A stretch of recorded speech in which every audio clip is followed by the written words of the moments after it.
ਕਿ ਜਦੋਂ ਵੀ ਕੋਈ ਇੱਥੇ ਪਹੁੰਚਦਾ ਸੀਗਾ ਉਹਨਾਂ ਨੂੰ ਸਿੱਧੇ ਬਾਰਬਰ ਸ਼ਾਪ ਤੇ ਲੈ ਜਾਂਦੇ ਸੀ ਵੀ ਤੁਸੀਂ ਆਪਣੇ ਵਾਲ ਕਟਾ ਲਓ, ਆਪਣੀ ਦਸਤਾਰ ਲਾ ਦਿਓ। ਕਈ ਵਾਰੀ ਘਰ ਨੂੰ ਆਉਣਾ ਤੇ ਕੱਪੜੇ ਪਾਟੇ ਹੁੰਦੇ ਸੀਗੇ ਜਾਂ ਕੋਈ ਚੀਜ਼ ਸੱਟ ਲੱਗ ਜਾਂਦੀ ਹੁੰਦੀ। ਸਾਰੇ ਇਹੀ ਕਹਿਣਗੇ ਵੀ ਇੱਕ ਦੋ ਵਾਰੀ ਹਰ ਰੋਜ਼ ਤਾਂ ਕਿਸੇ ਨੇ ਤੁਹਾਨੂੰ ਗਾਲ ਕੱਢਣੀ ਜ਼ਰੂਰ ਹੈਗੀ ਆ। ਦਸਤਾਰੀ ਤੇ ਸਰਦਾਰੀ ਨੂੰ ਕਤਲ ਨਹੀਂ ਕਰਨਾ ਹੈਗਾ।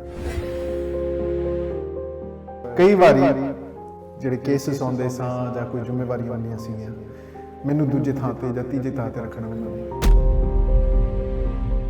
ਜੇ 40% ਤੋਂ ਜ਼ਿਆਦਾ ਸਾਡੇ ਬੱਚੇ ਆਪਣੇ ਗੈਂਗਾਂ ਦੇ ਵਿੱਚ ਆ ਰਹੇ ਨੇ, ਹਾਂਜੀ, ਤੇ ਸਾਡੀ ਇੰਨੀ ਆਬਾਦੀ ਨਹੀਂ ਹੈਗੀ। ਟੀਵੀ ਪੰਜਾਬ ਤੇ ਤੁਹਾਡਾ ਸਭ ਦਾ ਸਵਾਗਤ ਹੈ।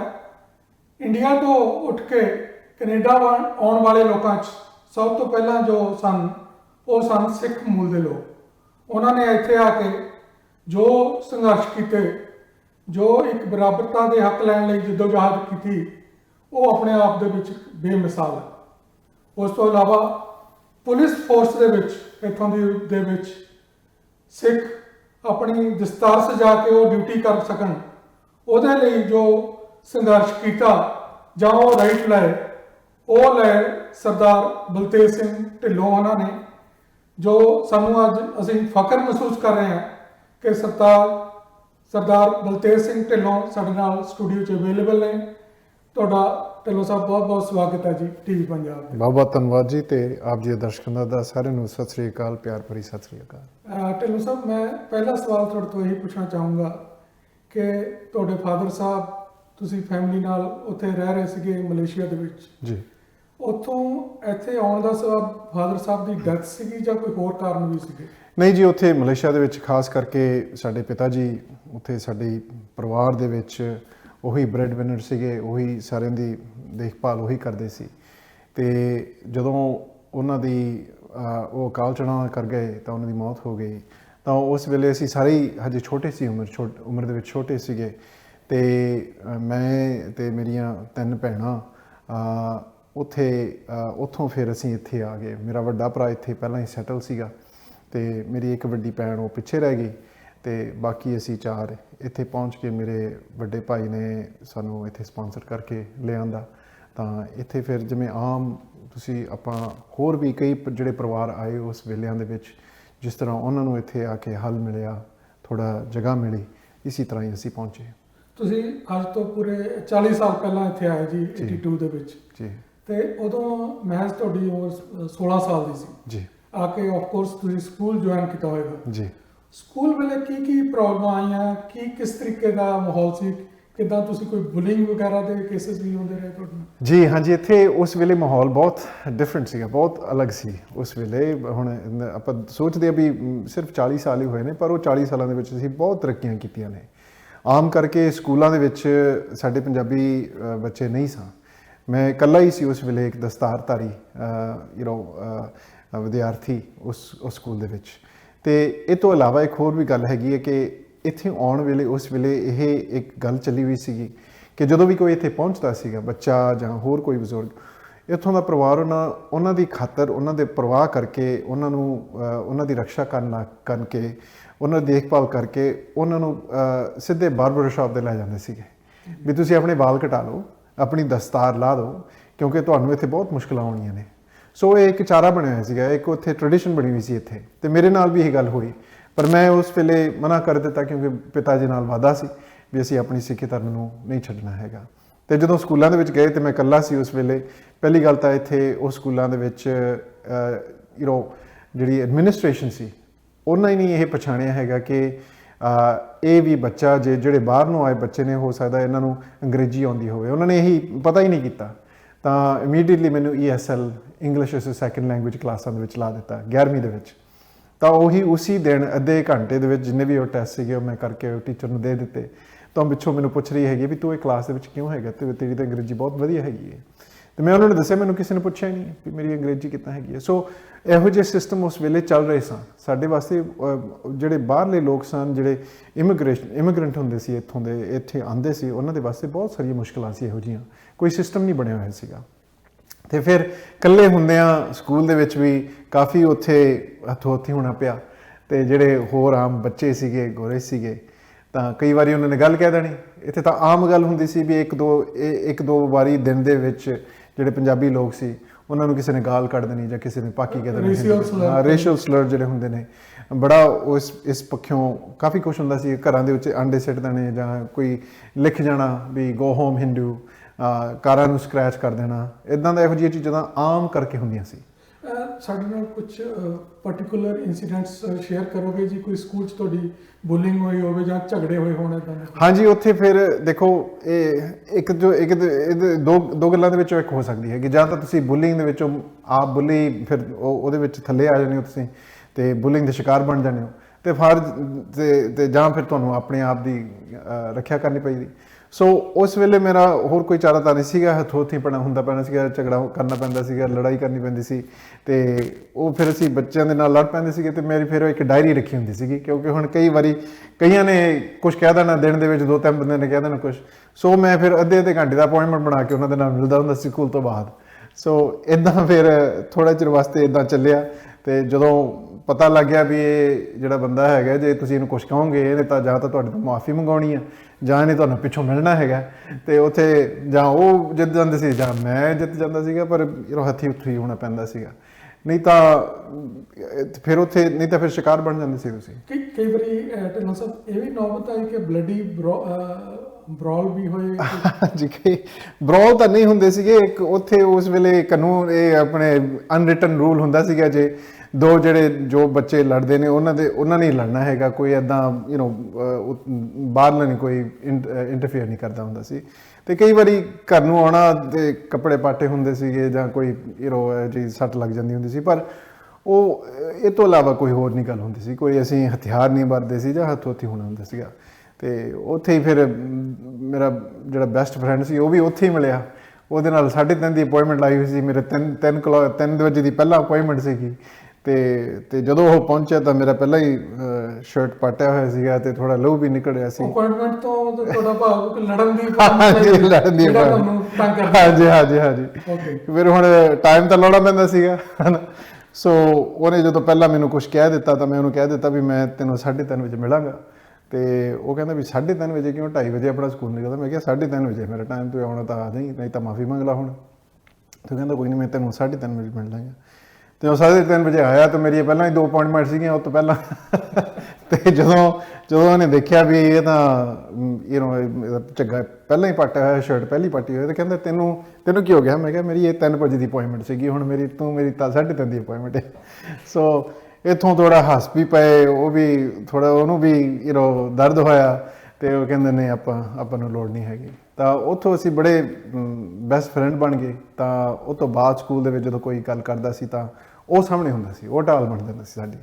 ਤੇ ਇੱਥੋਂ ਸਾਡੀ ਦੋਸਤੀ ਚੱਲ ਪਈ। ਉਹ ਅਫਸੋਸ ਦੀ ਗੱਲ ਹੈਗੀ ਹੈ ਕਿ ਉਹ ਬੜੇ ਹੀ ਅਫਸੋਸ ਦੇ ਨਾਲ ਉਹਦੇ ਨਾਲ ਹਾਦਸਾ ਹੋਇਆ ਤੇ ਉਹ ਗ੍ਰੈਜੂਏਸ਼ਨ ਤੋਂ ਥੋੜ੍ਹੇ ਚਿਰ ਬਾਅਦ ਹੀ ਉਹਨਾਂ ਦਾ ਐਕਸੀਡੈਂਟ ਹੋ ਗਿਆ ਤੇ ਉਹਨਾਂ ਦੀ ਮੌਤ ਹੋ ਗਈ ਸੀ।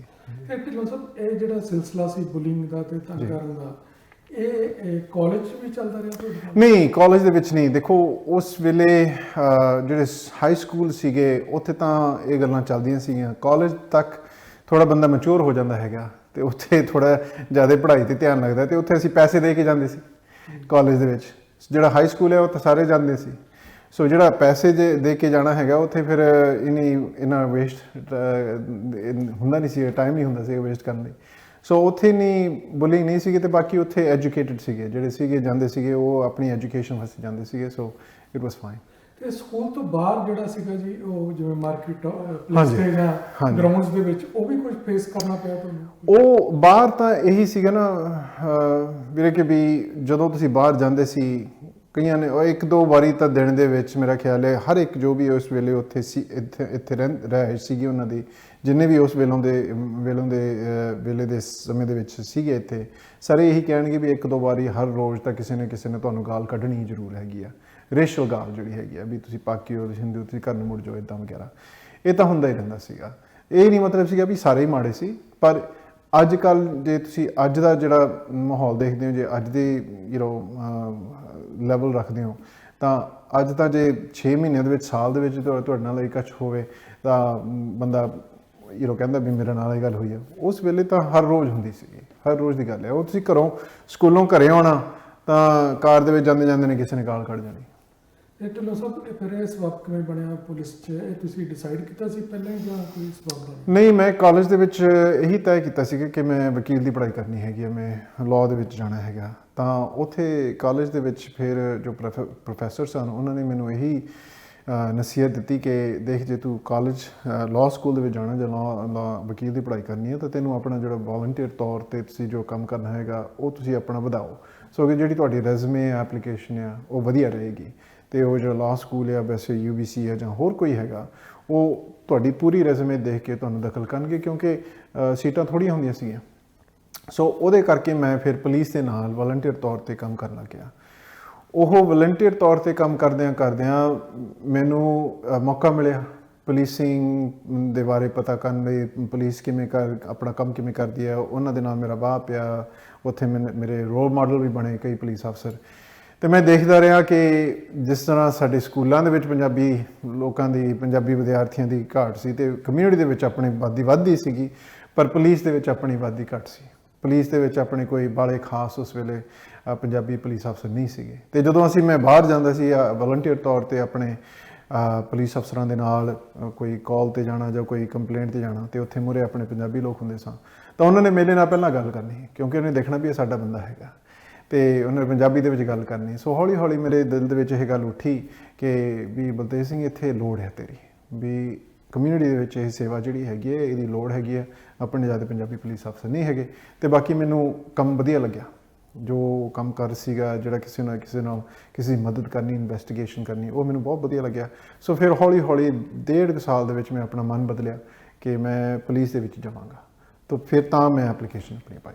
ਤੇ ਜਦੋਂ ਫਿਰ ਯੂਨੀਫਾਰਮ ਐਕਸੈਪਟ ਕੀਤੀ ਤੁਸੀਂ, ਇੱਕ ਸਿਲੈਕਸ਼ਨ ਹੋ ਗਈ ਤੁਹਾਡੀ ਜੀ, ਫਿਰ ਪਗੜੀ ਨੂੰ ਲੈ ਕੇ ਕੀ ਦਿੱਕਤ ਆਈ ਜੀ, ਉਹ ਦੱਸੋ। ਪਗੜੀ ਨੂੰ ਇਹੀ ਕਿ ਸਾਰਾ ਕੁਝ ਹੋ ਗਿਆ, ਮੇਰੀ ਫਿਜ਼ੀਕਲ ਹੋ ਗਈ, ਮੈਡੀਕਲ ਹੋ ਗਈ, ਸਾਈਕੋਲੋਜੀਕਲ ਟ੍ਰੇਨਿੰਗ ਆਪਣੇ ਇੰਟਰਵਿਊ ਹੋ ਗਏ, ਹੋਰ ਜੋ ਵੀ ਉਹਨਾਂ ਦੀਆਂ ਜਿਹੜੀਆਂ ਸੀਗੀਆਂ ਸ਼ਰਤਾਂ, ਉਹ ਸਾਰੀਆਂ ਮੈਂ ਪਾਸ ਕਰਤਾ ਗਿਆ। ਅਤੇ ਜਦੋਂ ਅਖੀਰ 'ਤੇ ਆਇਆ ਟਾਈਮ, ਸਮਾਂ ਵੀ ਹੁਣ ਜੌਬ ਦੇ ਵਾਸਤੇ ਤੁਸੀਂ ਕੁਆਲੀਫਾਈ ਹੋ, ਐਪਲੀਕੇਸ਼ਨ ਪੂਰੀ ਹੋ ਗਈ ਤੁਹਾਡੀ, ਤਾਂ ਉਸ ਵੇਲੇ ਉਹਨਾਂ ਨੇ ਮੈਨੂੰ ਅੰਦਰ ਸੱਦ ਲਿਆ ਵੀ ਅਸੀਂ ਤੇਰੇ ਨਾਲ ਗੱਲ ਕਰਨੀ ਹੈ, ਅਤੇ ਮੈਨੂੰ ਬੁਲਾ ਲਿਆ। ਮੈਂ ਆਫਿਸ 'ਚ ਚਲਾ ਗਿਆ। ਜਿਹੜਾ ਬੰਦਾ ਮੈਨੂੰ ਰਿਕਰੂਟਿੰਗ ਅਫਸਰ ਸੀਗਾ ਉਹਨੂੰ ਮੈਂ ਪਹਿਲਾਂ ਹੀ ਜਾਣਦਾ ਸੀਗਾ, ਮੇਰਾ ਪਹਿਲਾਂ ਬਹੁਤ ਚੰਗੀ ਦੋਸਤੀ ਸੀ। ਅਤੇ ਜਦੋਂ ਮੈਂ ਪਹੁੰਚਿਆ, ਉਹਨਾਂ ਦੇ ਦਿਮਾਗ ਦੇ ਵਿੱਚ ਨਹੀਂ ਗੱਲ ਸੀ ਵੀ ਸਾਡੀ ਸਿੱਖੀ ਸਾਨੂੰ ਕਿੰਨੀ ਪਿਆਰੀ ਹੈਗੀ ਹੈ। ਜਦੋਂ ਮੈਂ ਪਹੁੰਚਿਆ ਤਾਂ ਉਹਨਾਂ ਨੇ ਕਿਹਾ ਵੀ ਬਲਤੇਜ ਸਿੰਘ, ਤੈਨੂੰ ਮੁਬਾਰਕਾਂ ਵੀ ਤੂੰ ਪਾਸ ਹੋ ਗਿਆ ਸਾਰਾ ਕੁਝ, ਅਤੇ ਅਸੀਂ ਤੈਨੂੰ ਜੌਬ ਦੇਣੀ ਚਾਹੁੰਦੇ ਹਾਂ RCMP ਦੇ ਵਿੱਚ, ਤੂੰ ਪੁਲਿਸ ਅਫਸਰ ਬਣ ਸਕਦਾ ਹੈਗਾ, ਅਤੇ ਆਪਣੇ ਫਾਰਮ ਸਾਈਨ ਕਰਨੇ ਹੈਗੇ ਆ। ਬਸ ਇੱਕ ਗੱਲ ਹੈ ਵੀ ਆਪਣੀ ਜੋ ਯੂਨੀਫਾਰਮ ਹੈ ਉਹਦੇ ਵਿੱਚ ਤੈਨੂੰ ਪੱਗ ਲਾਉਣੀ ਪਏਗੀ, ਆਪਣੇ ਵਾਲ ਕੱਟਣੇ ਪਏਗੇ ਅਤੇ ਸ਼ੇਵ ਕਰਨੀ ਪਏਗੀ। ਬਸ ਇੱਦਾਂ ਹੀ ਉਹਨਾਂ ਨੇ ਗੱਲ ਕਹਿ ਦਿੱਤੀ। ਕੋਈ ਦਿਮਾਗ ਦੇ ਵਿੱਚ, ਦਿਲ ਦੇ ਵਿੱਚ ਕੋਈ ਇਹੋ ਜਿਹੀ ਉਹਨਾਂ ਨੂੰ ਖਿੱਚ ਨਹੀਂ ਸੀਗੀ ਵੀ ਇਹ ਆਪਣਾ ਧਰਮ ਆਪਣਾ ਕਿਵੇਂ ਕਤਲ ਕਰੇਗਾ। ਸੋ ਉਸੀ ਵੇਲੇ ਉਹ ਗੱਲ, ਜਦੋਂ ਉਹਨਾਂ ਨੇ ਇਹ ਗੱਲ ਕਹੀ, ਮੈਂ ਫਿਰ ਉਸੀ ਵੇਲੇ ਉਹਨਾਂ ਨੂੰ ਕਹਿ ਦਿੱਤਾ ਵੀ ਜਿਸ ਤਰ੍ਹਾਂ ਮੈਂ ਪਹਿਲਾਂ ਕਿਹਾ ਸੀ ਜਦੋਂ ਪਹੁੰਚੇ ਸੀਗੇ ਇੱਥੇ ਕੈਨੇਡਾ ਦੇ ਵਿੱਚ, ਵੀ ਨਹੀਂ, ਮੈਂ ਆਪਣੇ ਵਾਲ ਨਹੀਂ ਕਤਲ ਕਰਨੇ। ਫਿਰ ਸਕੂਲੇ ਦੇ ਵਿੱਚ ਜਾ ਕੇ ਉੱਥੇ ਹੱਥੋਂ ਹੱਥੀ ਹੋਈ ਸਾਰਿਆਂ ਦੇ ਨਾਲ ਵੀ ਨਹੀਂ, ਮੈਂ ਦਸਤਾਰ ਨਹੀਂ ਲਾਉਣੀ। ਤਾਂ ਇੱਥੇ ਤੱਕ ਤਾਂ ਗੁਰੂ ਮਹਾਰਾਜ ਦੀ ਕਿਰਪਾ ਸੀ ਵੀ ਹੁਣ ਕਈ ਵਾਰੀ ਟੈਸਟ ਪਾਸ ਹੋ ਗਏ, ਤਾਂ ਜਦੋਂ ਆਹ ਸਮਾਂ ਆਇਆ ਤਾਂ ਉੱਥੇ ਤਾਂ ਬਿਨਾਂ ਸੋਚੇ ਉਹ ਜਵਾਬ ਦੇ ਦਿੱਤਾ ਵੀ ਨਹੀਂ, ਮੈਂ ਨਹੀਂ ਕਰ ਸਕਦਾ ਹੈਗਾ, ਵੀ ਨਹੀਂ, ਇਹ ਜੋ ਤੁਸੀਂ ਕਹਿੰਦੇ ਹੋ ਇਹ ਨਹੀਂ ਮੈਂ ਕਰਨਾ ਹੈਗਾ, ਅਤੇ ਮੈਂ ਆਪਣੇ ਵਾਲ ਨਹੀਂ ਅਤੇ ਆਪਣੀ ਦਸਤਾਰੀ ਅਤੇ ਸਰਦਾਰੀ ਨੂੰ ਕਤਲ ਨਹੀਂ ਕਰਨਾ ਹੈਗਾ। ਸੋ ਉਸੀ ਵੇਲੇ ਉਹ ਆਫਿਸ ਦੇ ਵਿੱਚ ਚੁਪਦਾਨ, ਜਿਵੇਂ ਬੜਾ ਚੌਂਕ ਜਿਹਾ ਹੋ ਗਿਆ, ਕਿਉਂਕਿ ਉਹ ਮੇਰਾ ਦੋਸਤ ਸੀ, ਬੜਾ ਪਿਆਰ ਕਰਦਾ ਸੀ ਮੇਰੇ ਨਾਲ। ਉਹਨੂੰ ਪਤਾ ਨਾ ਲੱਗੇ ਮੈਂ ਹੁਣ ਕੀ ਕਵਾਂ ਇਹਨੂੰ। ਅਤੇ ਥੋੜ੍ਹੇ ਜੇ ਮਸਾਂ ਹੀ ਸਕਿੰਟ ਹੀ ਹੋਣਗੇ, ਮਸਾਂ 1 ਮਿੰਟ ਲੱਗਿਆ ਹੋਏਗਾ, ਪਰ ਐਂ ਲੱਗਦਾ ਸੀ ਵੀ ਘੰਟੇ ਲੱਗ ਗਏ। ਅਸੀਂ ਬੈਠੇ ਇੱਕ ਦੂਜੀ ਤਰ੍ਹਾਂ ਦੇਖਿਆ, ਉਹ ਪਤਾ ਨਾ ਲੱਗੇ ਵੀ ਮੈਨੂੰ ਹੁਣ ਕੀ ਕਹੇ। ਅਖੀਰ 'ਤੇ ਉਹਨੇ ਬਸ ਇਹੀ ਗੱਲ ਕਹੀ ਕਿ ਵੀ ਜੇ ਤੂੰ ਇਸ ਪੱਖ ਤੋਂ ਪੱਕਾ ਹੈ ਵੀ ਤੂੰ ਨਹੀਂ ਯੂਨੀਫਾਰਮ ਜਿਸ ਤਰ੍ਹਾਂ ਹੈ ਉਹਨੂੰ ਅਪਣਾ ਸਕਦਾ ਹੈਗਾ, ਤਾਂ ਫਿਰ ਮੈਂ ਤੈਨੂੰ ਜੌਬ ਨਹੀਂ ਦੇ ਸਕਦਾ, ਫਿਰ ਮੈਂ ਤੇਰੀ ਫਾਈਲ ਮੈਂ ਮੁੜ ਕੇ ਲੈਣੀ ਹੈਗੀ ਆ। ਮੈਂ ਕਿਹਾ ਠੀਕ ਹੈ, ਜੋ ਤੈਨੂੰ ਕਰਨਾ ਹੈ ਤੂੰ ਕਰ, ਤੇਰੀ ਡਿਊਟੀ ਹੈ। ਅਤੇ ਮੈਂ ਕਿਹਾ ਪਰ ਮੇਰੀ ਇਹ ਸ਼ਰਤ ਹੈ ਕਿ ਮੈਂ ਆਪਣੀ ਸਿੱਖੀ ਨੂੰ ਨਹੀਂ ਕਤਲ ਕਰ ਸਕਦਾ ਹੈਗਾ। ਸੋ ਉੱਥੇ ਅਸੀਂ ਹੱਥ ਮਿਲਾ ਕੇ ਮੈਂ ਚਲੇ ਗਿਆ, ਮੈਂ ਤੁਰ ਗਿਆ, ਅਤੇ ਉਹਨੇ ਆਪਣਾ ਕੰਮ ਕੀਤਾ, ਮੈਂ ਆਪਣਾ ਕੰਮ ਕੀਤਾ। ਅਤੇ ਇੱਥੋਂ ਫਿਰ ਗੱਲ ਵਧੀ, ਇੱਥੋਂ ਦੇ ਜਥੇਬੰਦੀ, ਬਾਕੀ ਫਿਰ ਗੱਲ ਫੈਲੀ, ਮੁੜ ਕੇ ਆਪਣੇ ਆਟਵਾ ਚਲੀ ਗਈ। ਉੱਥੇ ਕਮਿਸ਼ਨਰ ਨੂੰ ਵੀ ਚਿੱਠੀ ਭੇਜ ਦਿੱਤੀ ਵੀ ਇਹ ਐਪਲੀਕੇਸ਼ਨ ਸੀਗਾ, ਪਹਿਲੀ ਵਾਰੀ ਜਿਹੜਾ ਹੈ ਕਿ ਉਹਨਾਂ ਨੇ ਸਾਨੂੰ ਮਨਾ ਕਰ ਦਿੱਤਾ, ਨਾ ਕਿ ਅਸੀਂ ਉਹਨਾਂ ਨੂੰ ਕਿਹਾ ਵੀ ਤੁਸੀਂ ਨਹੀਂ ਹਾਇਰ ਕਰਦੇ। ਉਹ ਕਹਿੰਦੇ ਵੀ ਨਹੀਂ, ਅਸੀਂ ਆਉਣਾ ਨਹੀਂ ਆਪਣੇ ਧਰਮ ਕਰਕੇ। ਸੋ ਇਹ ਗੱਲ ਫਿਰ ਉੱਥੇ ਉਸ ਵੇਲੇ ਆਟੋਵਾ ਦੇ ਵਿੱਚ ਕਮਿਸ਼ਨਰ ਨਾਲ ਵੀ ਉਠਾਈ ਗਈ ਅਤੇ ਉੱਥੇ ਇੱਕ ਮਲਟੀਕਲਚਰਲ ਐਡਵਾਈਜ਼ਰੀ ਕਮੇਟੀ ਵੀ ਬਣੀ ਹੋਈ ਸੀਗੀ, ਜਿਹਦੇ ਵਿੱਚ ਆਪਣੇ ਸਰਦਾਰ ਮਨਜੀਤ ਸਿੰਘ ਉਸ ਵੇਲੇ ਸ਼ਾਮਲ ਸਨ। ਸੋ ਗੁਰੂ ਕਿਰਪਾ ਕਿ ਉਸ ਵੇਲੇ ਇਹ ਜਿਹੜੀਆਂ ਗੱਲਾਂ ਸੀ ਸਾਡੀ ਇੱਥੇ ਕੈਨੇਡਾ ਦੇ ਵਿੱਚ ਉਸ ਵੇਲੇ ਹਿਊਮਨ ਰਾਈਟਸ ਦਾ ਜੋ ਚਾਰਟਰ ਆ ਉਹ ਵੀ ਪਾਸ ਹੋਇਆ ਸੀਗਾ 82 ਦਾ। ਤਾਂ ਉਹਦੇ ਕਰਕੇ ਫਿਰ ਇਹ ਗੱਲਾਂ ਬਹੁਤ ਹੀ ਜਾਰੀ ਸੀਗੀਆਂ, ਇਹ ਬਹੁਤ ਇੰਪੋਰਟੈਂਟ ਸੀਗੀਆਂ, ਕਿਉਂਕਿ ਪਹਿਲੀ ਵਾਰੀ ਇਹ ਇੱਕ RCMP ਦੀ ਜੋ ਯੂਨੀਫਾਰਮ ਆ ਉਹਦੇ ਖਿਲਾਫ ਅਸੀਂ ਸਵਾਲ ਉਠਾਇਆ ਹੈਗਾ। ਸੋ ਇਹ ਤੋਂ ਬਾਅਦ ਫਿਰ ਇਸ ਮੁਲਕ ਦੇ ਵਿੱਚ ਬਹੁਤ ਲੰਬੀ ਚੌੜੀ ਗੱਲ ਹੋਈ। ਉੱਥੇ ਸਰਕਾਰ ਦੇ ਵਿੱਚ ਵੀ, ਆਪਣੀ ਆਬਾਦੀ ਦੇ ਵਿੱਚ ਵੀ, ਸਿਟੀਜ਼ਨ ਦੇ ਵਿੱਚ ਵੀ ਕਾਫੀ ਕੁਛ ਲੋਕਾਂ ਨੇ ਬੋਲਿਆ, ਕਈ ਕੁਛ ਲਿਖਿਆ, ਪੈਨ ਵੀ ਬਣਾਏ, ਪੋਸਟਰ ਵੀ ਬਣਾਏ, ਸਾਡਾ ਮਖੌਲ ਵੀ ਕੀਤਾ। ਸਾਡੇ ਇੱਕ ਬੰਦਾ ਸੀਗਾ ਅਲਬਰਟਾ ਦੇ ਵਿੱਚ, ਉਹਨੇ ਆਪਣੇ ਗੋਰਾ ਸੀਗਾ, ਉਹਨੇ ਆਪਣਾ ਮੂੰਹ ਕਾਲਾ ਕਰਕੇ ਪੱਗ ਬੰਨ੍ਹ ਕੇ ਇੱਦਾਂ ਟੇਢੀ ਜੀ ਆਪਣੀ ਤਲਵਾਰ ਫੜ ਕੇ ਮੋਜੇ ਪਾ ਕੇ ਕੈਲੰਡਰ ਬਣਾਇਆ, ਵਰਦੀ ਪਾ ਕੇ, ਕਹਿੰਦਾ ਵੀ ਆਹ RCMP ਹੈ ਕਿਆ ਸਿੱਖ ਮੀਨਿੰਗ ਵੀ SICK ਵੀ ਬਿਮਾਰ ਆ, ਹੈ ਨਾ। ਸੋ ਇਹੋ ਜਿਹੀਆਂ ਗੱਲਾਂ ਪੂਰਾ ਸਾਲ 1.5 ਸਾਲ ਵਾਸਤੇ ਇੱਦਾਂ ਚੱਲਦੀਆਂ ਗਈਆਂ। ਬਹੁਤ ਡਿਬੇਟ ਹੋਈ, ਬੜੀ ਲੰਬੀ ਚੌੜੀ ਡਿਬੇਟ ਹੋਈ ਇੱਥੇ, ਅਤੇ ਇੱਥੋਂ ਦੀ ਜਥੇਬੰਦੀਆਂ ਨੇ ਵੀ ਬਹੁਤ ਮਦਦ ਕੀਤੀ। ਬਹੁਤ ਸਾਰੇ ਜਿਹੜੇ ਆਪਣੇ ਕਮਿਊਨਿਟੀ ਦੇ ਲੋਕ ਸੀਗੇ, ਕਮਿਊਨਿਟੀ ਦੇ ਵਿੱਚ ਆਪਣੇ ਆਗੂ ਸੇ, ਉਹ ਵੀ ਸਾਹਮਣੇ ਆ ਕੇ ਉਹਨਾਂ ਨੇ ਗੱਲਾਂ ਕੀਤੀਆਂ ਅਤੇ ਦੱਸਿਆ ਵੀ ਸਾਡੀ ਕਿਉਂ ਇੰਪੋਰਟੈਂਟ ਆ। ਇੱਥੋਂ ਦੀ ਜੂਇਸ਼ ਕਮਿਊਨਿਟੀ ਵੈਂਕੂਵਰ ਦੇ ਵਿੱਚ, ਉਹਨਾਂ ਨੇ ਆਪਣੇ ਵੈਂਕੂਵਰ ਸਨ ਦੇ ਵਿੱਚ ਪੂਰਾ ਪੇਜ ਐਡਵਰਟਾਈਜ਼ ਕੀਤੀ। ਕਹਿੰਦੇ ਇਹ ਜਿਹੜੇ ਲੋਕ ਦੀ ਤੁਸੀਂ ਗੱਲਾਂ ਕਰ ਰਹੇ ਹੋ, ਇਹ ਉਹੀ ਲੋਕ ਨੇ ਜਿਨ੍ਹਾਂ ਨੇ ਐਡੋਲਫ ਹਿਟਲਰ ਦੇ ਨਾਲ ਲੜਾਈ ਕੀਤੀ ਸੀ, ਜਿਨ੍ਹਾਂ ਦੇ ਕਰਕੇ ਸਾਨੂੰ ਅੱਜ ਆਹ ਫਰੀਡਮਸ ਬਣੀਆਂ ਹੈਗੀਆਂ ਨੇ।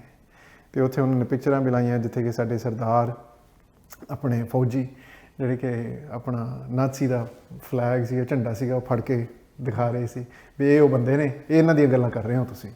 ਸੋ ਇੱਦਾਂ ਹੌਲੀ ਹੌਲੀ ਇਹ ਗੱਲਾਂ ਫਿਰ ਕਮਿਸ਼ਨਰ ਨੂੰ ਨੇ ਆਪਣੇ ਵਕੀਲਾਂ ਰਾਹੀਂ ਉਹਨਾਂ ਨੇ ਇਹ ਪਤਾ ਕੀਤਾ ਵੀ ਕੀ ਅਸੀਂ ਇਹਨਾਂ ਨੂੰ ਜਵਾਬ ਦੇ ਸਕਦੇ ਹਾਂ। ਅਤੇ ਉਹਨਾਂ ਦੇ ਵਕੀਲ ਕਹਿੰਦੇ ਵੀ ਨਹੀਂ, ਜਿਹੜਾ ਚਾਰਟਰ ਆ ਇੱਥੋਂ ਦਾ ਹਿਊਮਨ ਰਾਈਟਸ ਆ, ਇਹ ਤੁਸੀਂ ਉਹਦੇ ਖਿਲਾਫ ਜਾਓਗੇ ਜੇ ਤੁਸੀਂ ਉਹਨਾਂ ਨੂੰ ਮਨਾ ਕੀਤਾ। ਤਾਂ ਉੱਥੋਂ ਫਿਰ ਕਮਿਸ਼ਨਰ ਨੇ ਇਹ ਰੈਕਮੈਂਡੇਸ਼ਨ ਕੀਤੀ ਪਾਰਲੀਮੈਂਟ ਨੂੰ। ਪਾਰਲੀਮੈਂਟ ਦੇ ਵਿੱਚ ਜਾ ਕੇ ਫਿਰ ਇਹ ਕਾਨੂੰਨ ਬਦਲਿਆ। ਉਹ ਤੋਂ ਬਾਅਦ ਫਿਰ ਜਾ ਕੇ ਮੈਨੂੰ ਇਹ ਪਰਮਿਸ਼ਨ ਮਿਲੀ ਕਿ ਤੁਸੀਂ ਆਪਣੀ ਦਸਤਾਰ ਦੇ ਨਾਲ ਜ਼ਿੰਮੇਵਾਰੀ ਇਹ ਡਿਊਟੀ ਨਿਭਾ ਸਕਦੇ ਹੋ। ਇਹਨੂੰ 1.5 ਸਾਲ ਦਾ ਆਲਮੋਸਟ, ਇਸ ਤੋਂ ਵੀ ਜ਼ਿਆਦਾ। ਹਾਂਜੀ। ਤੇ ਉਦੋਂ ਫਿਰ ਜਦੋਂ ਤੁਸੀਂ ਯੂਨੀਫਾਰਮ ਪਗੜੀ ਨਾਲ ਆ ਕੇ ਇੱਥੇ ਸਵੀਕਾਰ ਕਰ ਲਈ ਤੇ ਡਿਊਟੀ ਸ਼ੁਰੂ ਕਰਤੀ, ਉਸ ਤੋਂ ਬਾਅਦ ਕਿਸੇ ਤਰੀਕੇ ਦੀਆਂ ਕੋਈ ਮੁਸ਼ਕਲਾਂ ਆਈਆਂ? ਹਾਂਜੀ, ਬਹੁਤ ਸਾਰੀਆਂ ਆਈਆਂ ਕਿਉਂਕਿ ਜਿਹੜਾ ਕਿ ਹੁਣ ਤੁਸੀਂ ਲੈਜਿਸਲੇਟਿਵਲੀ ਕਾਨੂੰਨੀ ਤੌਰ 'ਤੇ ਕਿਸੇ ਆਰਗੇਨਾਈਜੇਸ਼ਨ 'ਤੇ ਤੁਸੀਂ ਇਹ ਪ੍ਰਭਾਵ ਪਾ ਦਿੱਤਾ ਹੈਗਾ, ਪਰ ਉਹ ਆਰਗੇਨਾਈਜੇਸ਼ਨ ਉਹੀ ਹੈ, ਵਿੱਚੋਂ ਬੰਦੇ ਬਦਲੇ ਨਹੀਂ ਹੈਗੇ, ਸਿਰਫ ਕਾਨੂੰਨ ਬਦਲਿਆ ਹੈਗਾ, ਪਾਲਿਸੀ ਬਦਲੀ ਹੈਗੀ, ਉਹ ਬੰਦੇ ਤਾਂ ਉਹੀ ਨੇ। ਅਤੇ ਉਹ ਪਹਿਲੇ ਦਿਨ ਹੀ ਮੈਂ ਜਦੋਂ ਪਹੁੰਚਿਆ ਉੱਥੋਂ ਦਾ ਸਟਾਫ ਸਰਜਨ ਸੀਗਾ, ਤਾਂ ਉਹ ਕਹਿੰਦਾ ਮੈਂ ਤੇਰੇ ਨਾਲ ਜਾਰੀ ਨਹੀਂ, ਮੈਂ ਮਨਜ਼ੂਰ ਨਹੀਂ ਕਰਦਾ ਵੀ ਤੂੰ ਆਪਣੀ RCMP ਨੇ ਬਦਲ ਦਿੱਤੀ ਹੈਗੀ ਹੈ। ਕਹਿੰਦਾ ਇਹ ਗਲਤ ਹੈ, ਕਰਨਾ ਨਹੀਂ ਚਾਹੀਦਾ ਸੀ ਇਹਨੂੰ, ਪਰ ਜਿਹੜਾ ਹੁਣ ਪਾਲਿਸੀ, ਉਹ ਕਹਿੰਦੇ ਵੀ ਜਿਹੜਾ ਪਾਲਿਸੀ ਹੁਣ ਚੇਂਜ ਹੋ ਗਿਆ, ਮੈਂ ਇਹਨਾਂ ਦਾ ਇੱਥੇ ਨੌਕਰ ਹਾਂ ਅਤੇ ਮੈਂ ਕਰਾਂਗਾ, ਜੇ ਉਹ ਕਹਿੰਦੇ ਨੇ ਵੀ ਇੱਦਾਂ ਕਰਨਾ ਮੈਂ ਕਰਾਂਗਾ, ਪਰ ਕਹਿੰਦਾ ਮੈਨੂੰ ਇਹ ਮਨਜ਼ੂਰ ਨਹੀਂ ਹੈਗਾ। ਕਹਿੰਦਾ ਵੀ ਜੇ ਤੂੰ ਆਪਣਾ ਕੰਮ ਕਰੇਂਗਾ ਤਾਂ ਮੇਰੇ ਨਾਲ ਤੈਨੂੰ ਕੋਈ ਇਹੋ ਜਿਹੀ ਵਾਹ ਨਹੀਂ ਪੈਣੀ ਹੈਗੀ। ਮੈਂ ਕਿਹਾ ਬਹੁਤ ਧੰਨਵਾਦ। ਮੈਂ ਉਸ ਵੇਲੇ ਪੂਰਾ ਅਟੈਂਸ਼ਨ 'ਤੇ ਖੜ੍ਹਾ, ਪੂਰਾ 15 ਮਿੰਟ ਉਹਨੇ ਲਾਏ ਮੇਰੇ ਨਾਲ, ਅਤੇ ਇੱਕ ਵਾਰੀ ਨੇ ਉਹਨੇ ਅੱਖ ਕਰਕੇ ਦੇਖਿਆ ਮੇਰੇ ਕੰਨੀ, ਬਸ ਆਪਣੀਆਂ ਅੱਖਾਂ ਨੀਵੀਆਂ ਕਰਕੇ ਉਹਨੇ ਗੱਲ ਕੀਤੀ ਮੇਰੇ ਨਾਲ। ਮੈਨੂੰ ਅੱਜ ਤੱਕ ਯਾਦ ਹੈਗਾ, ਆਪਣਾ ਨੋਟਬੁੱਕ ਉਹਦੇ ਮੂਹਰੇ ਸਾਹਮਣੇ ਜਦੋਂ ਮੈਂ ਆਇਆ, ਉਹਨੇ ਬਸ ਉਹਨੀਆਂ ਅੱਖਾਂ ਨਹੀਂ ਚੱਕੀਆਂ, ਸਿਰਫ ਮੈਨੂੰ ਅਟੈਂਸ਼ਨ ਦੇ ਵਿੱਚ ਉਹਨਾਂ ਨੇ ਰੱਖਿਆ। ਅਤੇ ਜਦੋਂ ਸਾਰੀ ਗੱਲ ਹੋ ਗਈ, ਕਹਿੰਦਾ ਯੂ ਆਰ ਡਿਸਮਿਸਡ, ਅਤੇ ਫਿਰ ਮੈਂ ਚਲੇ ਗਿਆ। ਕਹਿੰਦਾ ਯੂ ਆਰ ਡਿਸਮਿਸਡ ਬਸ। ਅਤੇ ਉਹ ਤੋਂ ਬਾਅਦ ਫਿਰ ਮੈਂ ਚਲਿਆ ਗਿਆ। ਤਾਂ 2 ਸਾਲ ਬਾਅਦ ਉਹੀ ਸਟਾਫ ਸਰਜੈਂਟ, ਦੇਖੋ ਇਹ ਇੱਕ ਇਨਸਾਨੀਅਤ ਦੀ ਗੱਲ ਹੈਗੀ। ਫਿਰ ਤੁਸੀਂ ਲੀਗਲ ਲੜਾਈ ਲੜੀ ਉਸ ਤੋਂ ਬਾਅਦ? ਨਹੀਂ, ਉਹ ਡਿਸਮਿਸ ਮਤਲਬ ਵੀ ਉਸ ਮੀਟਿੰਗ ਤੋਂ ਮੈਨੂੰ ਮੀਟਿੰਗ ਤੋਂ ਡਿਸਮਿਸ ਕਰ ਦਿੱਤਾ। ਨਹੀਂ, ਨਾਟ ਫਰੋਮ ਦ ਸਰਵਿਸ, ਕਿਉਂਕਿ ਉਹ ਤਾਂ ਕਰ ਹੀ ਨਹੀਂ ਸਕਦੇ ਸੀ, ਕਿਉਂਕਿ ਮੈਂ ਕੋਈ ਗਲਤ ਨਹੀਂ ਕੀਤਾ। ਪਰ ਉਹੀ ਸਟਾਫ ਸਰਜਨ ਮੈਂ ਆਮ ਕਰਕੇ ਦੱਸਦਾ ਵੀ ਇਨਸਾਨੀਅਤ ਇਹ ਗੱਲ ਹੈਗੀ ਕਿ ਜੇ ਅਸੀਂ ਆਪਣੇ ਆਪ ਨੂੰ ਇੱਕ ਥੋੜ੍ਹਾ ਸਮਝਣ ਦੀ ਕੋਸ਼ਿਸ਼ ਕਰਾਂਗੇ ਤਾਂ ਉੱਥੇ ਥੋੜ੍ਹੀ ਨਰਮੀ ਵੀ ਉੱਠਦੀ ਹੈਗੀ ਹੈ। ਸੋ 2 ਸਾਲ ਬਾਅਦ ਉਹਨਾਂ ਨੇ ਮੈਨੂੰ ਅਸੀਂ ਗਏ ਹੋਏ ਸੀ ਸ਼ੂਟਿੰਗ ਵਾਸਤੇ, ਮੁੜ ਕੇ ਆਏ ਤਾਂ ਸ਼ੂਟਿੰਗ ਤੋਂ ਬਾਅਦ ਅਸੀਂ ਆਪਣੇ ਪੁਲਿਸ ਸਟੇਸ਼ਨ ਖੜੇ ਤਾਂ ਉਹ ਕਾਰ ਦੇ ਵਿੱਚ ਹੀ ਬੈਠੇ ਸੀ, ਤਾਂ ਉਹ ਮੈਨੂੰ ਮੁੜ ਕੇ ਕਨੀ ਦੇਖਦਾ, ਉਹਦੀ ਰਿਟਾਇਰਮੈਂਟ ਹੋਣ ਵਾਲੀ ਸੀ, ਉਹ ਮੈਨੂੰ ਕਹਿ ਰਿਹਾ ਸੀਗਾ ਵੀ ਬਲਤੇਜ ਤੈਨੂੰ ਪਤਾ ਕਿ ਤੂੰ ਮੇਰੇ ਬੱਚਿਆਂ ਵਰਗਾ ਹੈਗਾ, ਤੂੰ ਮੇਰੇ ਪੁੱਤਰ ਵਰਗਾ ਹੈਗਾ। ਮੈਂ ਉਸ ਵੇਲੇ ਹੱਸ ਪਿਆ। ਮੈਂ ਕਿਹਾ ਸਟਾਫ ਸਰਜਨ ਤੈਨੂੰ ਯਾਦ ਹੈ ਵੀ ਤੂੰ ਮੈਨੂੰ ਕੀ ਕਹਿ ਰਿਹਾ ਸੀਗਾ 2 ਸਾਲ ਪਹਿਲਾਂ? ਕਹਿੰਦਾ ਨਹੀਂ ਮੈਨੂੰ ਨਹੀਂ ਯਾਦ। ਮੈਂ ਕਿਹਾ ਤੈਨੂੰ ਤਾਂ ਨਹੀਂ ਯਾਦ ਕਿਉਂਕਿ ਤੂੰ ਉਸ ਵੇਲੇ ਅੱਖ ਨਹੀਂ ਉਠਾਈ, ਤੂੰ ਮੈਨੂੰ ਦੇਖਿਆ ਹੀ ਨਹੀਂ ਸੀ ਉਦੋਂ, ਸਿਰਫ ਮੇਰੇ ਨਾਲ ਗੱਲਾਂ ਕਹੀਆਂ। ਮੈਂ ਕਿਹਾ ਤੂੰ ਆਹ ਗੱਲਾਂ ਕਹੀਆਂ ਸੀ ਉਸ ਵੇਲੇ। ਤਾਂ ਉਹਦੇ ਅੱਖ ਵਿੱਚ ਅੰਜੂ ਵੀ ਆ ਗਿਆ, ਥੋੜ੍ਹਾ ਉਹਨੂੰ ਦਰਦ ਵੀ ਲੱਗਿਆ। ਤਾਂ ਪਿੱਛੋਂ ਕਹਿੰਦਾ ਮੈਂ ਮਾफ़ੀ ਮੰਗਦਾ ਵੀ ਮੈਨੂੰ ਇਹ ਗੱਲਾਂ ਤੈਨੂੰ ਕਹਿਣੀਆਂ ਨਹੀਂ ਚਾਹੀਦੀਆਂ ਸੀਗੀਆਂ। ਮੈਂ ਕਿਹਾ ਨਹੀਂ, ਜਿਹੜੇ ਤੂੰ ਹੁਣ ਸਮਝ ਗਿਆ ਹੈਗਾ ਮੈਨੂੰ ਇਹ ਤੋਂ ਵੱਡੀ, ਜਿਹੜਾ ਤੂੰ ਮੈਨੂੰ ਆਪ ਕਹਿ ਦਿੱਤਾ ਮੈਂ ਤੇਰੇ ਪੁੱਤਰ ਵਰਗਾ ਹੈਗਾ, ਮੈਂ ਇਹ ਤੋਂ ਵੱਡੀ ਗੱਲ ਹੋ ਹੀ ਨਹੀਂ ਸਕਦੀ ਹੈਗੀ। ਸੋ ਹੌਲੀ ਹੌਲੀ ਆਪਣੇ RCMP ਦੇ ਵਿੱਚ ਵੀ ਇਹ ਬਦਲੀ ਆਈ, ਨਰਮੀ ਆਈ। ਉਹਨਾਂ ਨੇ ਦੇਖਿਆ ਵੀ ਇਹਨਾਂ ਦੇ ਵਿੱਚ ਕੋਈ ਮੈਨੂੰ ਤਾਂ ਟ੍ਰੇਨਿੰਗ ਦੇ ਵਿੱਚ ਹੀ ਮੈਨੂੰ ਇਹ ਆਪਣੀ ਮਾਤਾ ਜੀ ਤੋਂ ਹੁਕਮ ਆਇਆ ਗਿਆ ਸੀਗਾ ਇੱਕ ਦਿਨ, ਬਹੁਤ ਹੀ ਲੰਬਾ ਚੌੜਾ ਦਿਨ, ਤੇ ਉੱਥੇ ਉਸ ਦਿਨ ਸਾਡੀ ਸੈਲਫ ਡਿਫੈਂਸ ਵੀ ਸੀਗੀ, PT ਵੀ ਸੀਗੀ, ਸਵਿਮਿੰਗ ਵੀ ਸੀਗੀ। ਜਦੋਂ ਸਾਰਾ ਦਿਨ ਮੁੱਕਿਆ ਤਾਂ ਅਖੀਰ ਤੇ ਹੰਬੇ ਹੋਏ, ਸਾਰਾ ਪੂਰਾ ਸਰੀਰ ਦਰਦ ਦੇ ਵਿੱਚ, ਤੇ ਮੈਂ ਫੋਨ ਕਰ ਰਿਹਾ ਸੀ ਆਪਣੇ ਮਾਂਜੀ ਹੁਣਾਂ ਨਾਲ, ਤਾਂ ਉਹਨਾਂ ਨੂੰ ਮੇਰੀ ਆਵਾਜ਼ ਤੋਂ ਪਤਾ ਲੱਗਿਆ ਵੀ ਥੋੜ੍ਹਾ ਕਮਜ਼ੋਰ ਆ, ਤੇ ਉਹਨਾਂ ਨੇ ਉਸ ਵੇਲੇ ਇਹ ਗੱਲ ਕੀਤੀ ਕਿ ਬਲਤੇਜ ਇਹ ਤੇਰੀ ਨਹੀਂ ਹੁਣ ਗੱਲ ਰਹੀ, ਇਹ ਸਾਰੀ ਕਮਿਊਨਿਟੀ ਦੀ ਗੱਲ ਆ ਵੀ ਹੁਣ ਨਾ ਪਿੱਛੇ ਹਟੀ ਤੂੰ। ਸੋ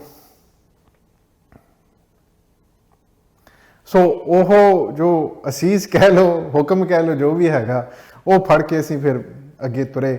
ਤਾਂ ਇਹੀ ਗੱਲ ਦਿਮਾਗ ਦੇ ਵਿੱਚ ਰੱਖੀ ਹੈ, ਜਿੰਨਾ ਚਿਰ ਹਜੇ ਵੀ ਅਸੀਂ ਸਰਵਿਸ ਕਰਦੇ ਹਾਂ, ਪਰ ਜਿੰਨਾ ਚਿਰ ਸਰਵਿਸ ਕੀਤੀ RCMP ਦੇ ਵਿੱਚ ਇਹੀ ਸੋਚ ਕੇ ਰੱਖਿਆ ਹੈਗਾ ਕਿ ਇਹ ਜੋ ਦਸਤਾਰ ਹੈ, ਜੇ ਇਹੋ ਸਰਦਾਰੀ ਹੈ, ਜਿਹੜਾ ਇਹ ਅਸੀਂ ਕੰਮ ਕਰ ਰਹੇ ਹਾਂ, ਇਹ ਬਲਤੇਜ ਸਿੰਘ ਨਹੀਂ ਕਰ ਰਿਹਾ ਹੈਗਾ, ਇਹ ਸਾਰਿਆਂ ਦੀ ਇੱਥੇ ਇੱਜ਼ਤ ਆ, ਸਾਰਿਆਂ ਦਾ ਮਾਣ ਹੈਗਾ। ਜੇ ਮੈਂ ਕੁਝ ਗਲਤ ਕਰ ਦੇਵਾਂਗਾ ਜਾਂ ਮੇਰੇ ਤੇ ਕੋਈ ਇਲਜ਼ਾਮ ਲੱਗ ਗਿਆ ਤਾਂ ਮੇਰੇ ਤੇ ਨਹੀਂ ਲੱਗਣਾ, ਸਾਰੀ ਕੌਮ ਤੇ ਲੱਗੇਗਾ। ਢਿੱਲੋਂ ਸਾਹਿਬ, ਉਸ ਤੋਂ ਇਲਾਵਾ ਜਦੋਂ ਕੋਈ ਡਿਊਟੀ ਅਸਾਈਨ ਕਰਨੀਆਂ ਹੁੰਦੀਆਂ ਸੀ ਡੇ ਟੂ ਡੇ ਬੇਸਿਸ ਤੇ ਜੀ, ਉਹਦੇ 'ਚ ਵੀ ਕੋਈ ਦਿੱਕਤ ਫੇਸ? ਹਾਂਜੀ ਕਈ ਵਾਰੀ ਜਿਹੜੇ ਕੇਸਿਸ ਆਉਂਦੇ ਸਾਂ ਜਾਂ ਕੋਈ ਜ਼ਿੰਮੇਵਾਰੀਆਂ ਆਉਂਦੀਆਂ ਸੀਗੀਆਂ, ਮੈਨੂੰ ਦੂਜੇ ਥਾਂ ਤੇ ਜਾਂ ਤੀਜੇ ਥਾਂ ਤੇ ਰੱਖਣਾ ਉਹਨਾਂ ਨੇ, ਕਿਉਂਕਿ ਉਹਨਾਂ ਨੇ ਸੋਚ ਹੁੰਦੀ ਸੀ ਜਿਹੜੀ ਪ੍ਰੈਜੁਡਿਸ ਹੈ, ਜਿਹੜੀ ਸਟੀਰੀਓਟਾਈਪਿੰਗ ਹੈ, ਜਿਹੜੀ ਡਿਸਕ੍ਰਿਮੀਨੇਸ਼ਨ ਹੈ, ਇਹਦੇ ਕਰਕੇ ਆਪਣੇ ਦਿਮਾਗ ਦੇ ਵਿੱਚ ਇਹ ਗੱਲ ਪੈਦਾ ਹੋ ਜਾਂਦੀ ਹੈ ਵੀ ਇਹ ਲਾਇਕ ਨਹੀਂ। ਅਸੀਂ ਆਪ ਕਰਦੇ ਹੈਗੇ ਹਾਂ, ਦੂਜਿਆਂ ਦੀ ਕੀ ਗੱਲ, ਅਸੀਂ ਆਪ ਕਹਿੰਦੇ ਹਾਂ। ਅਸੀਂ ਕੋਈ ਹੋਰ ਕੌਮ ਨੂੰ ਦੇਖ ਕੇ ਅਸੀਂ ਇਹੋ ਜਿਹੇ ਸ਼ਬਦ ਵਰਤਦੇ ਹਾਂ, ਉਹ ਕਾਲੇ ਨੇ, ਉਹ ਚੀਨੇ ਨੇ, ਅਸੀਂ ਆਪ ਕਰਦੇ ਹਾਂ, ਸਾਡੇ ਵਿੱਚ ਵੀ ਇਹ ਗੱਲਾਂ ਨੇ। ਸੋ ਉਹ ਜਦੋਂ ਅਸੀਂ ਗੱਲਾਂ ਦੇ ਉੱਤੇ ਤੁਰਦੇ ਹਾਂ ਤਾਂ ਫਿਰ ਦਿਮਾਗ ਦੇ ਵਿੱਚ ਇਹ ਗੱਲ ਵੀ ਆਉਂਦੀ ਵੀ ਇਹ ਲਾਇਕ ਨਹੀਂ, ਜਾਂ ਇਹ ਠੀਕ ਨਹੀਂ, ਜਾਂ ਇਹ ਇਸ ਕਾਬੂ ਨਹੀਂ ਹੈਗੇ। ਤਾਂ ਇੱਥੋਂ ਡਿਸਕ੍ਰਿਮੀਨੇਸ਼ਨ ਸ਼ੁਰੂ ਹੁੰਦੀ ਹੈ। ਉਹੀ ਗੱਲਾਂ ਮੇਰੇ ਨਾਲ ਹੋਈਆਂ, ਕਿਉਂਕਿ ਉਹਨਾਂ ਦੇ ਵੀ ਦਿਮਾਗ ਦੇ ਵਿੱਚ, ਉਹਨਾਂ ਦੇ ਵਿੱਚ ਇਹੀ ਸਵਾਲ ਸੀਗੇ, ਉਹਨਾਂ ਦੇ ਵਿੱਚ ਗੱਲਾਂ, ਉਹਨਾਂ ਦੇ ਵੀ ਦਿਲਾਂ ਦੇ ਵਿੱਚ ਇਹੀ ਗੱਲਾਂ ਸੀਗੀਆਂ। ਸੋ ਉਹਨਾਂ ਨੇ ਮੈਨੂੰ ਦੂਜੇ ਤੀਜੇ ਥਾਂ ਤੇ, ਪਰ ਕੁਦਰਤੀ ਇਹੀ ਹੁੰਦਾ ਸੀਗਾ ਕਿ ਉਹ ਜਿਹੜਾ ਪਹਿਲਾ ਸੀਗਾ ਉਹਨੇ ਵੀ ਹਟ ਜਾਣਾ, ਦੂਜਾ ਸੀਗਾ ਉਹਨੇ ਵੀ ਹਟ ਜਾਣਾ, ਤੀਜੇ ਥਾਂ ਤੇ ਮੈਨੂੰ ਫਿਰ ਵੀ ਜ਼ਿੰਮੇਵਾਰੀ ਮਿਲ ਜਾਣੀ ਸੀਗੀ। ਆਪਣੇ ਪੋਲੀਗ੍ਰਾਫ ਦੀ ਇੱਕ ਮਿਸਾਲ ਦੇ ਦੇਣਾ, ਮੈਂ ਪੋਲੀਗ੍ਰਾਫ ਐਕਸਪਰਟ ਬਣ ਗਿਆ ਇਸ ਮੁਲਕ ਦੇ ਵਿੱਚ, 4-5 ਸਾਲ ਵਾਸਤੇ ਕੰਮ ਕੀਤਾ। ਜਦੋਂ ਮੈਂ ਉਹ ਪੋਲੀਗ੍ਰਾਫ ਜਿਹੜਾ ਕੰਮ ਹੁੰਦਾ ਹੈਗਾ, ਮੇਜਰ ਕ੍ਰਾਈਮ ਦੇ ਜਿਹੜੇ ਲੋਕ ਹੁੰਦੇ ਨੇ, ਉਹਨਾਂ ਨੂੰ ਉਹ ਜ਼ਿੰਮੇਵਾਰੀ ਜਾਂ ਉਹ ਮੌਕਾ ਮਿਲਦਾ ਹੈ। 1 ਸਾਲ ਦੇ ਵਿੱਚ ਸਿਰਫ 14 ਪੋਲੀਗ੍ਰਾਫ ਇਸ ਮੁਲਕ ਦੇ ਵਿੱਚ ਟ੍ਰੇਨ ਹੁੰਦੇ ਨੇ, ਤੇ ਇਸ ਮੁਲਕ ਦੇ ਵਿੱਚ ਤੁਸੀਂ ਦੇਖ ਲਓ ਵੀ RCMP ਦੇ ਵਿੱਚ 20,000 ਤੇ ਹੋਰ ਬਾਕੀ ਪੁਲਿਸ ਅਫਸਰਸ, ਮਿਲਟਰੀ, ਉਹਨਾਂ ਦੇ ਵਿੱਚੋਂ ਸਾਰਿਆਂ ਦੇ ਵਿੱਚੋਂ ਸਿਲੈਕਸ਼ਨ ਹੁੰਦੀ ਹੈਗੀ ਹੈ, ਬਹੁਤ ਚੁਣਿੰਦਾ ਲੋਕਾਂ ਚੋਂ। ਹਾਂਜੀ। ਸੋ ਉਹਨਾਂ ਦੇ ਵਿੱਚੋਂ RCMP ਦੇ ਵਿੱਚ ਮੈਂ ਦੂਜੇ ਥਾਂ ਤੇ ਆਇਆ। ਮੇਰੇ ਤੋਂ ਪਹਿਲਾਂ ਇੱਕ ਗੋਰਾ ਸੀ। ਕੁਦਰਤੀ ਇੱਦਾਂ ਹੋਈ ਕਿ ਉਹ ਗੋਰੇ ਤੋਂ ਜਾ ਨਹੀਂ ਹੋਇਆ। ਮੈਂ ਇੱਕ ਪੁਆਇੰਟ ਰਹਿ ਗਿਆ ਸੀ ਮੇਰਾ, ਉਹ ਗੋਰੇ ਕੋਲੋਂ ਜਾ ਨਹੀਂ ਹੋਇਆ ਟ੍ਰੇਨਿੰਗ ਵਾਸਤੇ, ਤੇ ਉਹਦੇ ਨਾਲ ਮੇਰਾ ਨਾਂ ਅੱਗੇ ਆ ਗਿਆ, ਤੇ ਇਸ ਕਰਕੇ ਮੈਂ ਪੋਲੀਗ੍ਰਾਫ ਪ੍ਰੋਗਰਾਮ ਦੇ ਵਿੱਚ ਆ ਗਿਆ। ਤੇ ਜਦੋਂ ਸਾਰੀ ਗੱਲ ਹੋ ਗਈ ਤਾਂ ਟੈਸਟ ਵੀ ਹੋ ਗਏ, ਸਾਰਾ ਕੁਝ ਕਰ ਲਿਆ, ਪਾਸ ਵੀ ਹੋ ਗਏ, ਆਪਰੇਟਰ ਵੀ ਬਣ ਗਏ, ਐਕਸਪਰਟ ਵੀ ਬਣ ਗਏ, ਸਾਰਾ ਕੁਝ ਹੋ ਗਿਆ। ਉਹ ਤੋਂ ਫਿਰ ਪਿੱਛੋਂ ਪਤਾ ਲੱਗਿਆ ਕਿ ਉਹ ਜਿਹੜਾ ਇੱਕ ਪੁਆਇੰਟ ਸੀ ਉਹ ਹੋਣਾ ਨਹੀਂ ਚਾਹੀਦਾ ਸੀ। ਸਾਡੀ ਦੋਨਾਂ ਦੀ ਇੱਕੋ ਹੀ ਸਕੋਰ ਸੀਗਾ, ਪਰ ਉਹਨਾਂ ਨੂੰ ਇੱਕ ਜ਼ਿਆਦਾ ਪੁਆਇੰਟ ਸਿਰਫ ਗੋਰੇ ਕਰਕੇ ਉਹਨਾਂ ਨੇ ਕਰ ਦਿੱਤਾ ਸੀ।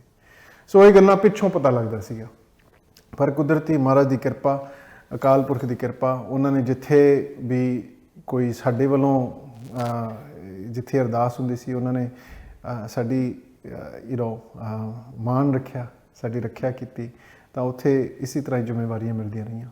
ਉਸੇ ਦੌਰਾਨ ਢਿੱਲੋਂ ਸਾਹਿਬ ਤੁਸੀਂ ਰਘੁਤਮਨ ਸਿੰਘ ਮਲਿਕ ਦਾ ਕੇਸ ਵੀ ਹੈਂਡਲ ਕੀਤਾ, ਜੋ ਚਾਰਜਸ ਲੱਗੇ। ਜੀ। ਤੇ ਉਦੋਂ ਫਿਰ ਕੀ ਉਦੋਂ ਵੀ ਕੋਈ ਮੁਸ਼ਕਲ ਆਈ ਕੋਈ ਡਾਊਟ ਕਰਦੇ ਸੀ ਤੁਹਾਡੇ ਤੇ? ਹਾਂਜੀ ਹਾਂਜੀ, ਉਸ ਵੇਲੇ ਤਾਂ ਮੈਨੂੰ ਜਦੋਂ ਪਹਿਲਾਂ ਮੈਂ ਸ਼ੁਰੂ ਹੋਇਆ ਕੇਸ ਦੇ ਵਿੱਚ, ਉਹਨਾਂ ਨੇ ਮੈਨੂੰ ਮੀਟਿੰਗਾਂ ਦੇ ਵਿੱਚ ਬਾਹਰ ਰੱਖਣਾ, ਮੈਨੂੰ ਪਤਾ ਨਾ ਲੱਗੇ ਵੀ ਉਹ ਮੀਟਿੰਗਾਂ ਕਰ ਰਹੇ ਨੇ, ਤੇ ਹੌਲੀ ਹੌਲੀ ਮੈਨੂੰ ਪਤਾ ਲੱਗੇ ਵੀ ਮੇਰੇ ਤੋਂ ਬਾਹਰ ਮੀਟਿੰਗਾਂ ਕਰ ਰਹੇ ਨੇ। ਫਿਰ ਮੈਂ ਉਸ ਵੇਲੇ ਸਟਾਫ ਸਰਜਨ ਦੇ ਨਾਲ ਗੱਲ ਕੀਤੀ ਕਿ ਦੇਖੋ ਜੇ ਤੁਸੀਂ ਮੈਨੂੰ ਇਸ ਕੇਸ ਦੇ ਵਿੱਚ ਲਿਆਂਦਾ ਹੈਗਾ ਤਾਂ ਫਿਰ ਮੈਨੂੰ ਜਿੰਨੀ ਵੀ ਮੀਟਿੰਗਾਂ ਨੇ, ਜਿੰਨੇ ਵੀ ਕੇਸ ਨੇ, ਜਿੰਨਾ ਵੀ ਆ ਰਿਹਾ ਹੈਗਾ ਇਨਫੋਰਮੇਸ਼ਨ, ਮੈਨੂੰ ਸਾਰੀ ਗੱਲ ਦਾ ਪਤਾ ਹੋਣਾ ਚਾਹੀਦਾ ਹੈਗਾ, ਨਹੀਂ ਤਾਂ ਮੈਨੂੰ ਤੁਸੀਂ ਬਾਹਰ ਕੱਢ ਦਿਓ। ਤੇ ਉਹਨਾਂ ਦਾ ਇਹੀ ਜਵਾਬ ਸੀਗਾ ਵੀ ਜਿਹੜਾ ਕਮਾਂਡਰ ਸੀਗਾ ਉਸ ਇੱਕ ਬ੍ਰਾਂਚ ਦੇ ਵਿੱਚ ਲੱਗਿਆ ਹੋਇਆ ਜਿਹੜੇ ਕਿ ਮੀਟਿੰਗ ਕਰ ਰਹੇ ਸੀ, ਕਹਿੰਦੇ ਵੀ ਉਹਨਾਂ ਨੂੰ ਇਹ ਫਿਕਰ ਹੈ ਕਿ ਕਿਉਂਕਿ ਤੂੰ ਆਪਣੀ ਕਮਿਊਨਿਟੀ ਦੇ ਵਿੱਚ ਇੰਨਾ ਚਿਰ ਤੋਂ ਰੁੱਝਿਆ ਹੈਗਾ ਤੇ ਕਮਿਊਨਿਟੀ ਦੇ ਵਿੱਚ ਆ, ਵੀ ਤੂੰ ਕੋਈ ਇਹੋ ਜਿਹੀ ਗੱਲ ਨਾ ਕਰਦੇ ਜਿਹਦੇ ਨਾਲ ਕੇਸ ਦੇ ਵਿੱਚ ਕੰਪਰੋਮਾਈਜ਼ ਆ ਜਾਵੇ ਜਾਂ ਕੇਸ ਦਾ ਕੋਈ ਗੱਲ ਬਾਹਰ ਨਿਕਲ ਜਾਵੇ। ਮੈਂ ਕਿਹਾ ਜੇ ਤੁਹਾਨੂੰ ਇਹ ਸ਼ੱਕ ਹੈ ਤਾਂ ਫਿਰ ਤੁਸੀਂ ਮੈਨੂੰ ਕੱਢ ਦਿਓ, ਕਿਉਂਕਿ ਜਿਹੜੀ ਸਹੁੰ ਤੁਸੀਂ ਖਾਧੀ ਹੈ ਉਹੀ ਸਹੁੰ ਮੈਂ ਖਾਧੀ ਹੈਗੀ ਆ। ਸੋ ਜੇ ਤਾਂ ਸ਼ੱਕ ਆ ਤਾਂ ਫਿਰ ਮੈਨੂੰ ਦੱਸੋ ਕਿਉਂ ਹੈਗਾ, ਜਾਂ ਤਾਂ ਮੈਨੂੰ ਦੱਸੋ ਵੀ ਇਸ ਕਰਕੇ ਬਲਤੇਜ ਸਿੰਘ ਤੇਰੇ ਤੇ ਭਰੋਸਾ ਨਹੀਂ। ਜੇ ਕੋਈ ਇਹੋ ਜਿਹੀ ਗੱਲ ਨਹੀਂ ਤਾਂ ਫਿਰ ਮੈਨੂੰ ਜਿੰਨਾ ਵੀ ਕੇਸ ਹੈ ਸਾਰੇ ਵਿੱਚ ਸ਼ਾਮਲ ਹੋਣਾ ਚਾਹੀਦਾ ਹੈਗਾ, ਮੈਨੂੰ ਪਤਾ ਹੋਣਾ ਚਾਹੀਦਾ, ਕਿਉਂਕਿ ਮੈਂ ਇੱਕ ਗਰੁੱਪ ਦੇ ਟਾਸਕ ਫੋਰਸ ਦੇ ਵਿੱਚ, ਨਹੀਂ ਤਾਂ ਮੈਨੂੰ ਤੁਸੀਂ ਹੋਰ ਕਿਤੇ ਲਾ ਦਿਓ। ਤਾਂ ਫਿਰ ਉਹ ਜਿਹੜਾ ਸਟਾਫ ਸਰਜਨ ਸੀ ਉਸ ਵੇਲੇ ਉਹ ਮੰਨ ਗਿਆ, ਕਹਿੰਦਾ ਨਹੀਂ ਬਲਤੇਜ ਸਿੰਘ ਤੂੰ ਜਿਹੜੀ ਗੱਲ ਤੂੰ ਕਹਿ ਰਹੀ ਆ ਇਹ ਸੱਚ ਹੈਗੀ ਹੈ, ਵੀ ਠੀਕ ਆ, ਤੇ ਤੈਨੂੰ ਜ਼ਰੂਰ ਹਰ ਚੀਜ਼ ਦੇ ਵਿੱਚ ਸ਼ਾਮਲ ਕਰਨਾ। ਮੈਨੂੰ ਤਾਂ ਦੋਨੇ ਪਾਸਿਓਂ ਔਖਾ ਸਮਾਂ ਮਿਲਿਆ ਉਸ ਵੇਲੇ, ਪੁਲਿਸ ਦੇ ਵਿੱਚ ਵੀ ਤੇ ਮੈਂ ਆਪਣੀ ਕਮਿਊਨਿਟੀ ਦੇ ਵਿੱਚ ਵੀ, ਕਿਉਂਕਿ ਆਪਣੀ ਕਮਿਊਨਿਟੀ ਦੇ ਵਿੱਚ ਮੈਨੂੰ ਇੱਦਾਂ ਸਮਝਿਆ ਗਿਆ ਸੀ ਕਿ ਮੈਂ ਕੋਈ ਜਾਸੂਸੀ ਆ ਜਾਂ ਮੈਂ ਕੋਈ ਇਹੋ ਜਿਹੀ ਗੱਲ ਕਰ ਰਿਹਾ ਹੈਗਾ ਜਿਹੜਾ ਕਿ ਸਾਡੇ ਕਮਿਊਨਿਟੀ ਦੇ ਖਿਲਾਫ ਹੋ ਰਹੀ ਹੈ ਗੱਲ। ਦੇਖੋ ਜੋ ਹਾਦਸਾ ਹੋਇਆ ਉਹ ਸਿੱਖੀ ਦੇ ਨਾਲ ਕੋਈ ਉਹਦਾ ਨਾਤਾ ਨਹੀਂ ਹੈਗਾ। ਹਾਂਜੀ, ਕਿਤੇ ਨਹੀਂ ਇੱਥੇ ਸਿੱਖੀ ਦੇ ਵਿੱਚ ਸਾਨੂੰ ਵਿਚਾਰ ਕਿਤੇ ਵੀ ਸਿੱਖਿਆ, ਕੋਈ ਵੀ ਬਾਣੀ ਦੇ ਵਿੱਚ ਕਿਤੇ ਨਹੀਂ ਲਿਖਿਆ ਕਿ ਕੋਈ ਮਾਸੂਮ ਜਾਨ ਦੇ ਸਮਾਂ ਕਿ ਸਾਡੇ ਉੱਤੇ ਇਹ ਹੁਕਮ ਹੈ ਗੁਰੂ ਗੋਬਿੰਦ ਸਿੰਘ ਜੀ ਵੱਲੋਂ ਵੀ ਜਿੱਥੇ ਮਾਸੂਮੀਅਤ ਹੈ, ਜਿੱਥੇ ਕੋਈ ਮਾਸੂਮ ਹੈ, ਜਿੱਥੇ ਕੋਈ ਆਪਣਾ ਕੋਈ ਖਿਆਲ ਨਹੀਂ ਰੱਖ ਸਕਦਾ, ਆਪਣੀ ਰੱਖਿਆ ਨਹੀਂ ਕਰ ਸਕਦਾ, ਤੁਸੀਂ ਉੱਥੇ ਤੁਸੀਂ ਖੜੋ ਉਹਨਾਂ ਦੇ ਸਾਹਮਣੇ। ਉਹ ਤਾਂ ਮਨੁੱਖਤਾ ਦੀ ਘਾਣ ਦਾ ਸੀਗਾ ਜੀ ਮਾਮਲਾ। ਸੋ ਇਹ ਜਿਨ੍ਹਾਂ ਨੇ ਵੀ ਕੀਤਾ, ਹਾਂ ਸ਼ੱਕ ਸੀ, ਜਿਹੜੇ ਲੋਕ ਸੀਗੇ ਜਿਹੜੇ ਗ੍ਰਿਫਤਾਰ ਹੋ ਗਏ ਇਹਨਾਂ ਦੇ ਉੱਤੇ ਸ਼ੱਕ ਰਿਹਾ ਹੈਗਾ, ਤੇ ਇਹੀ ਇਨਵੈਸਟੀਗੇਸ਼ਨ ਉਸ ਵੇਲੇ ਮੈਂ ਕੋਈ ਗੱਲ ਸੀਕ੍ਰੇਟ ਤਾਂ ਕੋਈ ਗੱਲ ਮੈਂ ਨਹੀਂ ਕਰ ਰਿਹਾ ਹੈਗਾ, ਸਾਰਾ ਕੁਝ ਸਾਹਮਣੇ ਹੈਗਾ, ਸਾਰੇ ਆਪਣੇ ਇਹਨਾਂ ਦੇ ਉੱਤੇ ਇਲਜ਼ਾਮ ਲੱਗਿਆ ਸੀ ਜ਼ਰੂਰ, ਤੇ ਸਬੂਤ ਵੀ ਉਸ ਵੇਲੇ ਸੀ। ਇੱਥੋਂ ਦੀ ਕੋਰਟ ਕਚਹਿਰੀ ਜੋ ਵੀ ਇੱਥੋਂ ਦੇ ਕਾਨੂੰਨ ਨੇ, ਇੱਥੋਂ ਦੇ ਜਿਹੜੇ ਪ੍ਰੋਸੈਸਸ ਨੇ, ਉਸ ਪ੍ਰੋਸੈਸ ਦੇ ਸਾਹਮਣੇ ਉਹ ਜਿਹੜੀ ਸਾਡੀ ਇਨਵੈਸਟੀਗੇਸ਼ਨ ਸੀ ਉਹ ਪੂਰੀ ਨਹੀਂ ਪਹੁੰਚੀ, ਤਾਂ ਇਹ ਉਸ ਵੇਲੇ ਇਹਨਾਂ ਨੂੰ ਨਾਟ ਗਿਲਟੀ ਕਿਹਾ ਗਿਆ ਸੀਗਾ। ਪਰ ਜਿਹੜਾ ਅੰਦਰਲਾ ਕੰਮ ਸੀਗਾ ਉਹ ਇੱਕ ਵਾਰੀ ਜਦੋਂ ਇਹ ਗੱਲ ਮੈਂ ਕਰ ਦਿੱਤੀ ਉਸ ਤੋਂ ਬਾਅਦ ਫਿਰ ਸਾਰਾ ਕੰਮ ਠੀਕ ਹੋ ਗਿਆ ਸੀਗਾ।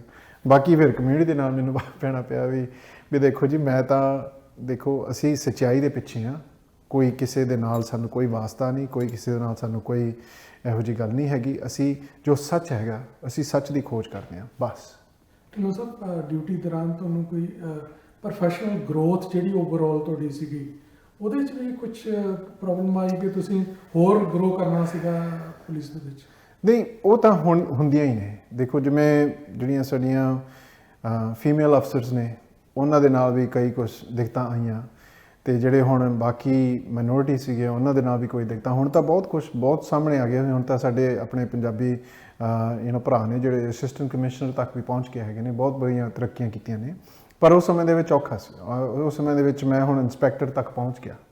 ਸੋ ਹੁਣ ਤੁਸੀਂ ਦੇਖੋ ਵੀ ਇੰਸਪੈਕਟਰ ਤੱਕ ਪਹੁੰਚ ਕੇ ਇਹ ਆਰਗੇਨਾਈਜੇਸ਼ਨ ਦੀ ਸੋਚ ਦੇਖੋ ਤੁਸੀਂ। ਜਦੋਂ ਤੁਸੀਂ ਇੰਸਪੈਕਟਰ ਪਹੁੰਚਦੇ ਕਮਿਸ਼ਨਡ ਅਫਸਰ ਸਮਝਿਆ ਜਾਂਦਾ ਤੁਹਾਨੂੰ। ਜਿੱਦਣ ਮੈਂ ਇੰਸਪੈਕਟਰ ਬਣ ਗਿਆ ਸੀ ਉਸ ਵੇਲੇ ਮੈਂ ਆਪਣੇ ਆਟੋਆ ਦੇ ਵਿੱਚ ਫੋਨ ਕੀਤਾ, ਮੈਂ ਕਿ ਮੇਰੀ ਵਰਦੀ ਕਮਿਸ਼ਨਡ ਅਫਸਰ ਦੀ ਵਰਦੀ ਦਿਓਗੇ? ਕਹਿੰਦੇ ਹਾਂਜੀ ਤੁਹਾਡੀ ਵਰਦੀ ਤਿਆਰ ਹੈ। ਮੈਂ ਕਿਹਾ ਠੀਕ ਹੈ, ਤੇ ਮੇਰੀ ਕਮਿਸ਼ਨਡ ਦਸਤਾਰ? ਕਹਿੰਦੇ ਉਹ ਕਿਹੋ ਜਿਹੀ ਹੁੰਦੀ ਹੈ? ਮੈਂ ਕਿਹਾ ਟੋਪੀ ਦੇਖੋ, ਟੋਪੀ ਕਿਹੋ ਜਿਹੀ ਹੁੰਦੀ ਹੈ? ਕਿਉਂਕਿ ਟੋਪੀ ਦੇ ਮੂਹਰੇ ਜਿਹੜਾ ਕਮਿਸ਼ਨ ਅਫਸਰ ਆ ਤੁਸੀਂ ਦੇਖੋਗੇ ਉਹਨਾਂ ਦੀ ਪੀਕ ਦੇ ਉੱਤੇ ਇੱਕ ਜਿਵੇਂ ਰਿਬਨ ਲੱਗੀ ਹੁੰਦੀ ਆ, ਗੋਲਡ ਰਿਬਨ। ਤੇ ਮੈਂ ਕਿਹਾ ਮੇਰੀ ਕਿੱਥੇ ਲੱਗੇਗੀ? ਤੇ ਕਹਿੰਦੇ ਅਸੀਂ ਤਾਂ ਸੋਚਿਆ ਹੀ ਨਹੀਂ ਅੱਜ ਤੱਕ, ਅਸੀਂ ਤਾਂ ਇਹਦੇ ਪਾਸੇ ਖਿਆਲ ਹੀ ਨਹੀਂ ਕੀਤਾ, ਸਾਨੂੰ ਤਾਂ ਉਮੀਦ ਹੀ ਨਹੀਂ ਸੀਗੀ। ਸੋ ਜੇ ਹੁਣ ਤੁਸੀਂ ਪੁੱਛਦੇ ਹੋ ਕਿ ਤੁਹਾਡੀ ਤਰੱਕੀ ਦੇ ਵਿੱਚ ਇੱਦਾਂ ਕੋਈ ਆਈ ਹੈ ਰੋਕ, ਤਾਂ ਮੈਂ ਤੁਹਾਨੂੰ ਇਹੀ ਜਵਾਬ ਦੇਵਾਂਗਾ, ਜਿਸ ਆਰਗੇਨਾਈਜੇਸ਼ਨ ਨੇ ਇਹ ਸੋਚਿਆ ਹੀ ਨਹੀਂ ਸੀਗਾ ਕਿ ਇੱਕ ਸਿੱਖ ਸਰਦਾਰ ਕਮਿਸ਼ਨਡ ਅਫਸਰ ਬਣ ਸਕਦਾ ਹੈਗਾ, ਤੇ ਉਹਦੀ ਤਿਆਰੀ ਦੇ ਵਾਸਤੇ ਅਸੀਂ ਯੂਨੀਫਾਰਮ ਵਰਦੀ ਤਿਆਰ ਕਰਕੇ ਰੱਖੀਏ, ਤਾਂ ਕਿ ਉਸ ਆਰਗੇਨਾਈਜੇਸ਼ਨ ਦੇ ਵਿੱਚ ਕੋਈ ਉਲੰਘਣਾ ਨਹੀਂ ਆਈਆਂ? ਹਾਂ, ਬਹੁਤ ਆਈਆਂ। ਅੱਛਾ ਢਿੱਲੋਂ ਸਾਹਿਬ, ਇਹ ਤੋਂ ਇਲਾਵਾ ਜਦੋਂ ਹੁਣ ਤੁਸੀਂ ਰਿਟਾਇਰਮੈਂਟ ਲੈ ਲਈ ਹੈ, ਥੋੜਾ ਅਰਲੀ ਲੈ ਲਈ ਹੈ ਜੀ। ਇਨਫੈਕਟ ਜਿਹੜੀ ਦੂਸਰੀ ਡਿਊਟੀ ਤੁਸੀਂ ਕਰ ਰਹੇ ਹੋ ਉਹਦੇ ਬਾਰੇ ਤੁਸੀਂ ਦੱਸੋ, ਕੀ ਕਰ ਰਹੇ ਹੋ? ਹਾਂਜੀ, ਮੈਂ 29 ਸਾਲ ਬਾਅਦ RCMP ਦੇ ਵਿੱਚੋਂ ਮੈਨੂੰ ਇੱਥੇ ਜੋ ਸੂਬਾ, ਇੱਥੋਂ ਦੇ ਜਿਹੜਾ ਸੂਬਾ ਹੈਗਾ, ਇੱਥੋਂ ਦੀ ਆਪਣੀ ਪ੍ਰੋਵਿੰਸ਼ੀਅਲ ਪੁਲਿਸ ਫੋਰਸ ਹੈ, ਉਹਨੂੰ organized crime agency of British Columbia ਕਹਿੰਦੇ ਆ। ਉਹਦੇ ਵਿੱਚ ਮੈਨੂੰ ਮੌਕਾ ਮਿਲਿਆ, ਉਹਨਾਂ ਨੇ ਮੇਰੇ ਨਾਲ ਆ ਕੇ ਗੱਲ ਕੀਤੀ, ਕਹਿੰਦੇ ਵੀ ਅਸੀਂ ਇੱਥੇ ਨਵਾਂ ਪ੍ਰੋਗਰਾਮ ਸ਼ੁਰੂ ਕਰਨ ਰਹੇ ਹੈਗੇ ਆ ਸੂਬੇ ਦੇ ਵਿੱਚ, ਜਿਹਦੇ ਵਿੱਚ ਅਸੀਂ ਜੋ ਇਲੀਗਲ ਹਥਿਆਰ ਨੇ, ਇਲੀਗਲ ਫਾਇਰ ਆਰਮਸ ਨੇ, ਉਹਨਾਂ ਦੇ ਖਿਲਾਫ ਅਸੀਂ ਪ੍ਰੋਗਰਾਮ ਸ਼ੁਰੂ ਕਰਨਾ ਹੈਗਾ, ਕਿਉਂਕਿ ਸਾਡੀਆਂ ਜਿਹੜੀਆਂ ਇੱਥੇ ਸ਼ੂਟਿੰਗਸ ਹੁੰਦੀਆਂ ਨੇ ਇਹ ਵੱਧ ਰਹੀਆਂ ਹੈਗੀਆਂ ਨੇ, ਤੇ ਜਿਹੜੇ ਲੋਕ ਇੱਥੇ ਇਲੀਗਲ ਹਥਿਆਰ ਬਣਾਉਂਦੇ ਨੇ, ਸਮਗਲ ਕਰਦੇ ਨੇ, ਟ੍ਰੈਫਿਕ ਕਰਦੇ ਨੇ, ਵੇਚ ਰਹੇ ਨੇ, ਉਹਨਾਂ ਨੂੰ ਅਸੀਂ ਉਹਨਾਂ ਦਾ ਸਾਹਮਣਾ ਕਰਨਾ ਹੈਗਾ ਕਿ ਤੁਸੀਂ ਇਹ ਜ਼ਿੰਮੇਵਾਰੀ ਤੁਸੀਂ ਸੰਭਾਲ ਸਕਦੇ ਹੋ, ਤੇ ਅਸੀਂ ਚਾਹੁੰਦੇ ਵੀ ਤੁਸੀਂ ਆਓ ਸਾਡੇ ਨਾਲ ਕੰਮ ਕਰੋ। ਸੋ ਉਹਦੇ ਕਰਕੇ ਫਿਰ ਮੈਂ 29 ਸਾਲ ਤੇ RCMP ਦੇ ਵਿੱਚ ਮੈਂ ਰਿਟਾਇਰਮੈਂਟ ਕਰਕੇ ਮੈਂ ਇੱਥੇ crime guns intelligence and investigations group ਜਿਹੜੀ ਹੈਗੀ ਹੈ ਉਹਦਾ ਮੈਂ ਪ੍ਰੋਗਰਾਮ ਮੈਨੇਜਰ ਬਣਿਆ ਹੈਗਾ। ਹਾਂਜੀ, ਉਹ ਚੈਲੰਜ ਵੀ ਬਹੁਤ ਵੱਡਾ, ਕਿਉਂਕਿ ਕ੍ਰਾਈਮ ਵੱਧ ਰਿਹਾ ਹੈ, ਨਾਲ ਅਮਰੀਕਾ ਦੀ ਹੱਦ ਲੱਗਦੀ ਹੈ, ਇੱਧਰੋਂ ਵੀ ਹਥਿਆਰ ਸ਼ਾਇਦ ਆਉਂਦੇ ਹੋਣੇ ਆ।